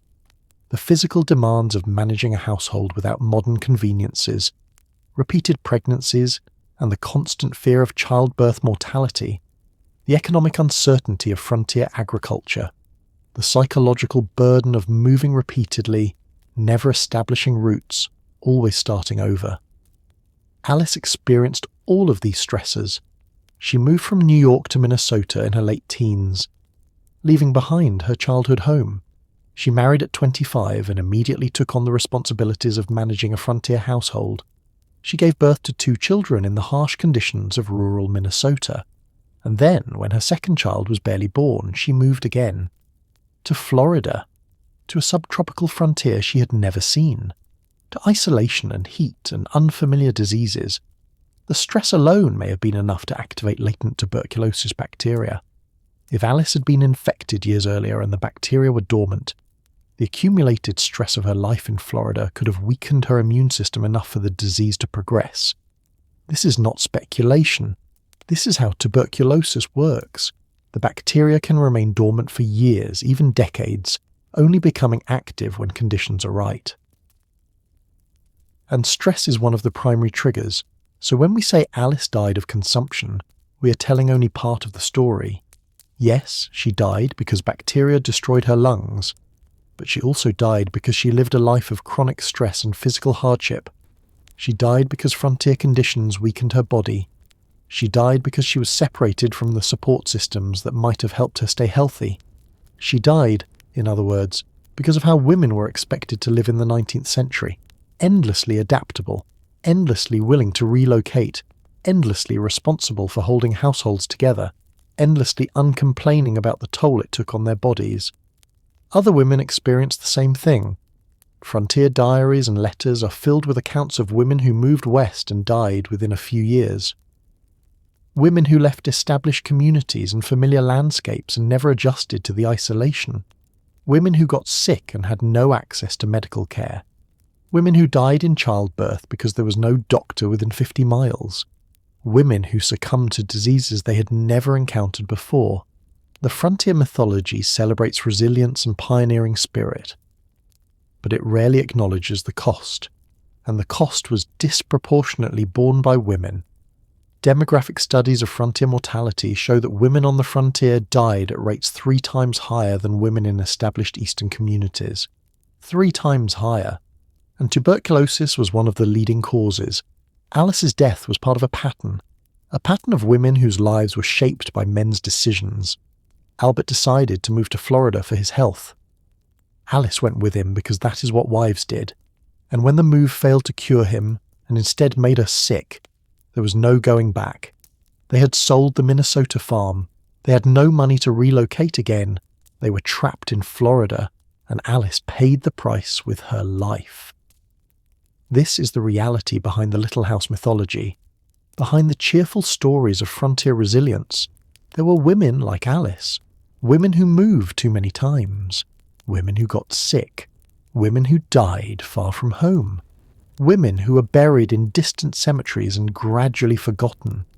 The tuberculosis epidemic did not end with Alice's death. It continued for another 50 years. Not until the 1940s, when antibiotics were developed, did tuberculosis mortality begin to decline significantly. And even then, it took decades to bring the disease under control. Today, tuberculosis still kills approximately 1.5 million people annually, mostly in developing countries where access to medical care is limited. It remains one of the top 10 causes of death worldwide. The bacterium that killed Alice in 1892 is still killing people in 2025. But we have something Alice did not have. We have treatment. We have antibiotics that can cure tuberculosis if administered properly. We have diagnostic tools that can detect the disease early. We have public health systems that track outbreaks and provide care. Alice had none of these things. She had a disease that was understood but not treatable. She had a husband who followed medical advice that was wrong. She had 2 young children who needed her. And she had a body that was exhausted from years of frontier labour and stress.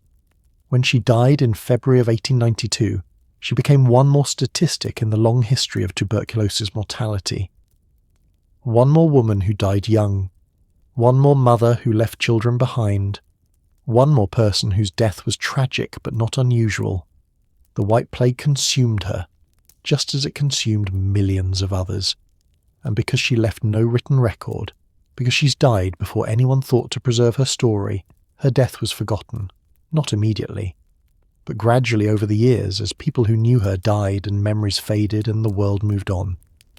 But consumption was not just a medical phenomenon, it was a social phenomenon. It shaped how people lived, where they moved, what risks they took. It drove thousands of families to relocate to warm climates in search of healing that never came. It filled cemeteries in Florida and Arizona and California with the graves of people who died far from home. Alice Wilder Baldwin is buried in one of those cemeteries, Georgiana Cemetery on Merritt Island. Far from New York where she was born, far from Minnesota where she married and had children, far from everyone who knew her as a child. She was 38 years old. She had lived through the Civil War, the settlement of the Midwest, the expansion into Florida, and the height of the tuberculosis epidemic. And in the end, the epidemic won. It consumed her. It left her children motherless. It added one more grave to the thousands of forgotten women who died on the American frontier. The White Plague, consumption, tuberculosis. By any name. It was a killer, and Alice was one of its victims. Alice Wilder Baldwin died in Florida in February of 1892. Tuberculosis took her at 38 years old. But her story raises a question that has haunted the Wilder family ever since. What if she had never gone? What if Alice had refused to follow Albert to Florida? What if she had said, "No, I will not uproot my children again. I will not move to a place I've never seen. I will not chase a medical theory that might not work"? What if she had stayed in Minnesota, near her mother, near her brother Almanzo, near the community she knew? Would she have lived longer? Would she have avoided tuberculosis? Would her children have grown up knowing their mother instead of being raised by a stepmother? We cannot know. History does not offer alternative timelines. Alice made the choice she made, or more accurately, her husband made the choice and Alice followed, because that is what wives did in 1884, and the choice killed her. But someone else in the Wilder family made a different choice. Someone who watched Alice leave Minnesota. Someone who saw the family scatter across the country, chasing opportunity and health and prosperity. Someone who saw his siblings relocate repeatedly, always moving, always searching, always hoping the next place would be better, and that someone decided to stay. His name was Pearlie Day Wilder, the baby of the family. Born in 1869 in New York, when his mother Angeline was 48 years old, a late-life child who would grow up watching his older siblings leave, one by one, while he remained behind. Pearlie was 16 years younger than Alice. When she moved to Minnesota with the family in 1870, Pearlie was 1 year old. When she married Albert Baldwin in 1878, Pearlie was 9. When she left for Florida in 1884, Pearlie was 15. He was old enough to understand what was happening, old enough to see the pattern. The Wilders were a family that moved. His father James had moved from New York to Minnesota chasing fresh farmland. His sister Alice had moved from Minnesota to Florida, following a sick husband. His brother Almanzo had moved from Minnesota to South Dakota, trying to establish his own farm. Everyone moved. That was what frontier families did. They followed opportunity. They chased the promise of better land, better climate, better prospects. They sacrificed stability for the possibility of success, but movement came with costs, and Pearlie Wilder, the youngest child, was watching those costs accumulate. Alice was dying in Florida, 2,000 miles from home. Almanzo was struggling in South Dakota, battling drought and debt and his own health problems. The family was scattered across half a continent, unable to help each other, unable to gather for weddings or funerals or ordinary family moments, and Pearlie looked at this pattern and made a radical decision for a Wilder. He would stay. He would not chase the frontier. He would not relocate every few years in search of something better. He would not sacrifice community and stability for the gamble of prosperity somewhere else. He would plant roots. He would stay in Minnesota. He would build a life in one place and refuse to leave. This was not a common choice in the 1880s. The entire cultural mythology of America celebrated movement. Go west, young man. Manifest destiny. The frontier as the source of American character. Staying put was seen as timid, as lacking ambition, as settling for less. But Pearlie Wilder understood something his siblings learned too late. That movement had costs. That every relocation meant leaving behind relationships and community. That chasing opportunity often meant losing the things that actually made life worth living. And so, while his sisters and brothers scattered, Pearlie stayed, in Minnesota, near his aging mother, near the community he grew up in, building a life that was ordinary, stable, and deliberately rooted in one place. This decision would save his life. Because Pearlie Wilder, unlike his sister Alice, would not die young. Unlike his brother Almanzo, he would not suffer the physical and financial devastation of frontier farming in the Dakotas. Unlike his sister Eliza Jane, who moved from place to place teaching, he would not spend his life as a transient worker, always arriving and always leaving. Pearlie would live to be 65 years old. He would die in 1934 in Minnesota, the same state where he had lived since he was 1 year old. He would be buried near his mother Angeline, in a cemetery surrounded by people who had known him his entire life. And because he stayed, because he refused the siren call of relocation and frontier opportunity, Pearlie Wilder would live a life that Alice never got to experience. A life with continuity, a life with deep community connections. A life where people remembered you not as someone who passed through, but as someone who belonged. But Pearlie's story raises uncomfortable questions. If staying was the safer choice, if remaining in one place meant living longer and building stronger community ties, then why did so many families choose to move? Why did the Wilders, and thousands of families like them, keep relocating, keep chasing the next opportunity, even when the costs were so high? And what does Pearlie's decision to stay reveal about the myth of the American frontier? The American frontier mythology celebrates those who moved, the pioneers, the settlers, the brave families who packed everything into wagons and headed west, risking everything for the possibility of land ownership and prosperity. But the frontier mythology is silent about those who stayed, and it is silent about those who moved and regretted it, and it is silent about those who moved and died. Alice Wilder Baldwin moved 3 times before she was 31 years old. New York to Minnesota, Minnesota to Florida. Each move was presented as an opportunity. Better farmland, warmer climate, economic advancement, health improvement. But each move also meant loss. Loss of community. Loss of the support networks that sustained women's lives. Loss of the accumulated knowledge of a place. The understanding of what grew in that soil, what diseases circulated in that climate, who could be trusted as neighbours.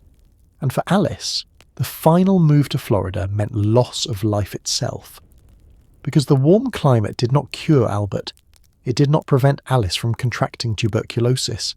It isolated her from family support. And it left her buried in a distant cemetery where her mother could never visit her grave. Pearlie Wilder watched this happen, and he made a different choice. But why was his choice so unusual? Why did staying put seem radical in a culture that should have valued stability? The answer lies in the economics of 19th century America.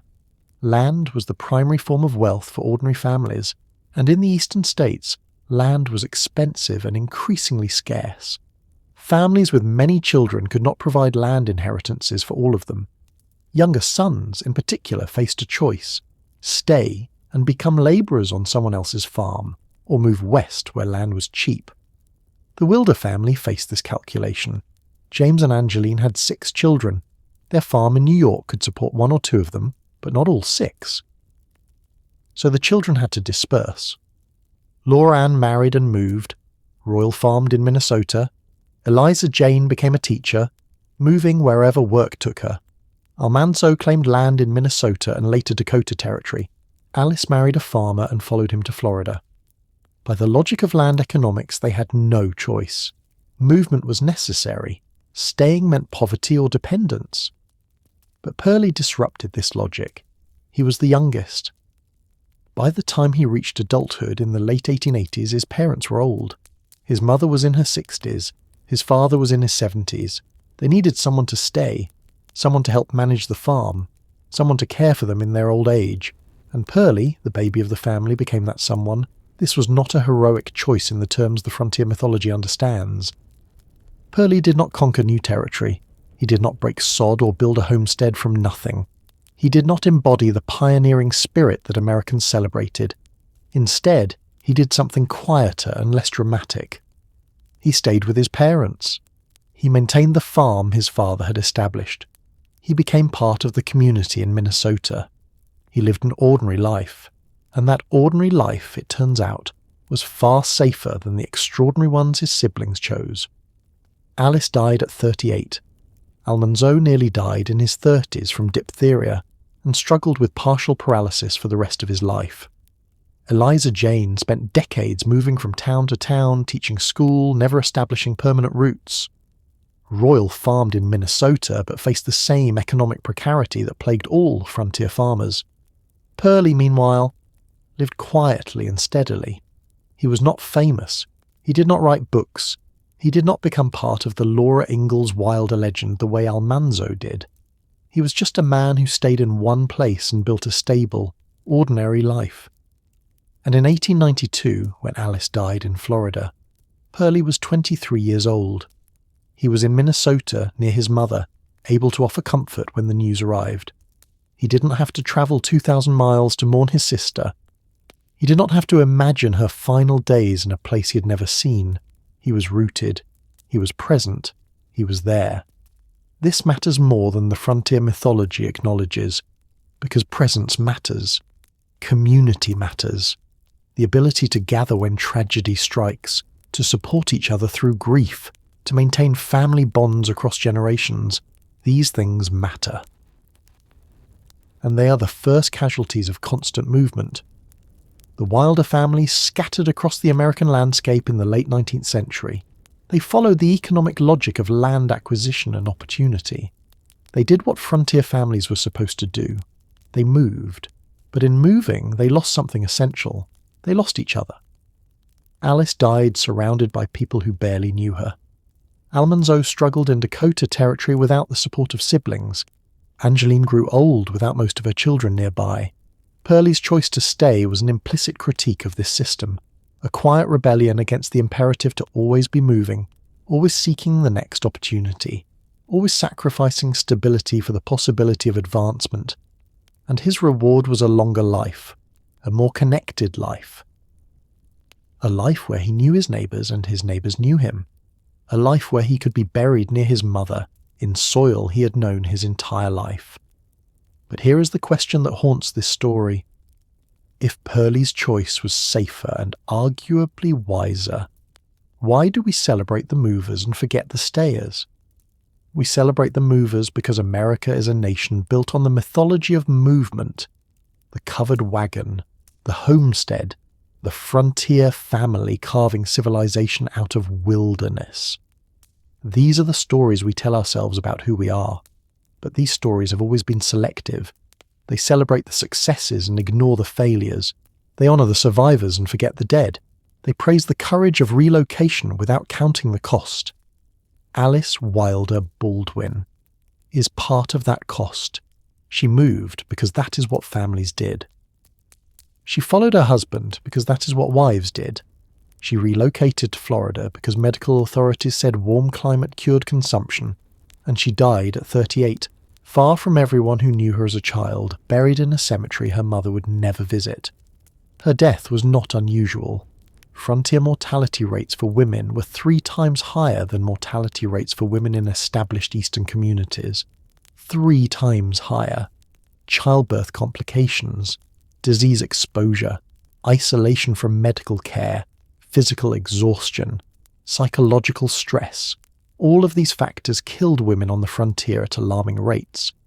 But the frontier mythology does not dwell on these deaths. It treats them as unfortunate but necessary sacrifices, the cost of progress, the price of expansion, tragic but ultimately worthwhile because look what we built. Except we did not build it. Women like Alice built it, with their labour, with their bodies, with their lives. And then we forgot them. Pearlie Wilder's story offers a different model, a model where staying is not failure, where community stability is valued over geographic expansion, where living to old age in one place is recognised as its own kind of success. Pearlie lived until 1934. He was 65 years old when he died. He had spent nearly his entire life in Minnesota. He had watched his siblings scatter and struggle and sometimes die. And he had chosen differently. His choice was not dramatic. It will never be made into a television series. There is no Little House story about the brother who stayed home, but his choice was rational. It was wise, and it allowed him to live a life that Alice never got to experience. A life with continuity, a life where neighbours became friends over decades, not months. A life where you knew the land intimately because you had worked it for 40 years. A life where your grave would be tended by people who actually remembered you. This is what Alice lost when she moved to Florida. And this is what every family loses when they choose constant relocation over stability. But here is the deeper truth. Alice probably did not have a choice. Not really. Albert decided to move to Florida, and in 1884, wives followed husbands. The law gave married women almost no autonomy. Coverture meant Alice's legal identity was absorbed into Albert's. Where he went, she went, whether she wanted to or not. So when we ask why Alice moved to Florida, the answer is patriarchy. The answer is a legal and social system that gave husbands decision-making power and wives compliance obligations. The answer is a structure that valued men's health and economic prospects over women's community connections and survival. Pearlie, as a man, had choices Alice did not have. He could choose to stay. He could refuse to chase frontier opportunities. He could prioritise stability over advancement, and his choice would be respected as prudent, not criticised as cowardly. Alice had no such freedom. She went to Florida because Albert decided to go, and she died there because the climate cure was a lie, and tuberculosis does not care about warm weather. This is the reality behind the frontier mythology. Men made decisions, women bore the consequences, and when women died, their deaths were mourned briefly and then forgotten. Absorbed into the general narrative of frontier hardship that supposedly made America great. But Alice Wilder Baldwin was not a statistic. She was a person. She was a daughter, a sister, a wife, a mother. She churned butter as a child. She moved west as a teenager. She married at 25. She gave birth to 2 children. She managed households in 3 different states. She got sick. She died young. She left children behind. And then she was forgotten. Not because she was unimportant, but because the structures of historical memory favour men over women, the famous over the ordinary, the long-lived over the young dead. We have recovered Alice's story, partially. We know the bare facts of her life. We can contextualise her experience within broader patterns of frontier settlement, disease history, and women's lives in the late 19th century. We can honour her memory by refusing to let her disappear completely, but we cannot recover her voice. We do not know what she thought about moving to Florida. We do not know if she was afraid. We do not know if she resented Albert's decision. We do not know if she loved her children with the fierce desperation of a mother who knows she is dying. We do not know if she made peace with her death or raged against it. These silences are permanent. Alice left no diary, no letters, no testimony. Her inner life is lost to history, but her outer life, the facts of her birth, her marriage, her children, her moves, her death, these we can preserve. We can refuse to forget her name. We can tell her story, incomplete as it is. We can recognise that she mattered. And we can learn from the alternative her brother Pearlie offered, the brother who stayed, the brother who chose community over opportunity, stability over adventure, presence over ambition, the brother who lived to 65 instead of dying at 38. Pearlie Day Wilder was born in 1869, the baby of the Wilder family. He grew up watching his siblings leave. He saw Alice move to Florida and die there. He saw Almanzo struggle in Dakota Territory. He saw his parents age without most of their children nearby. And Pearlie made a choice that saved his life. He stayed in Minnesota. He never left.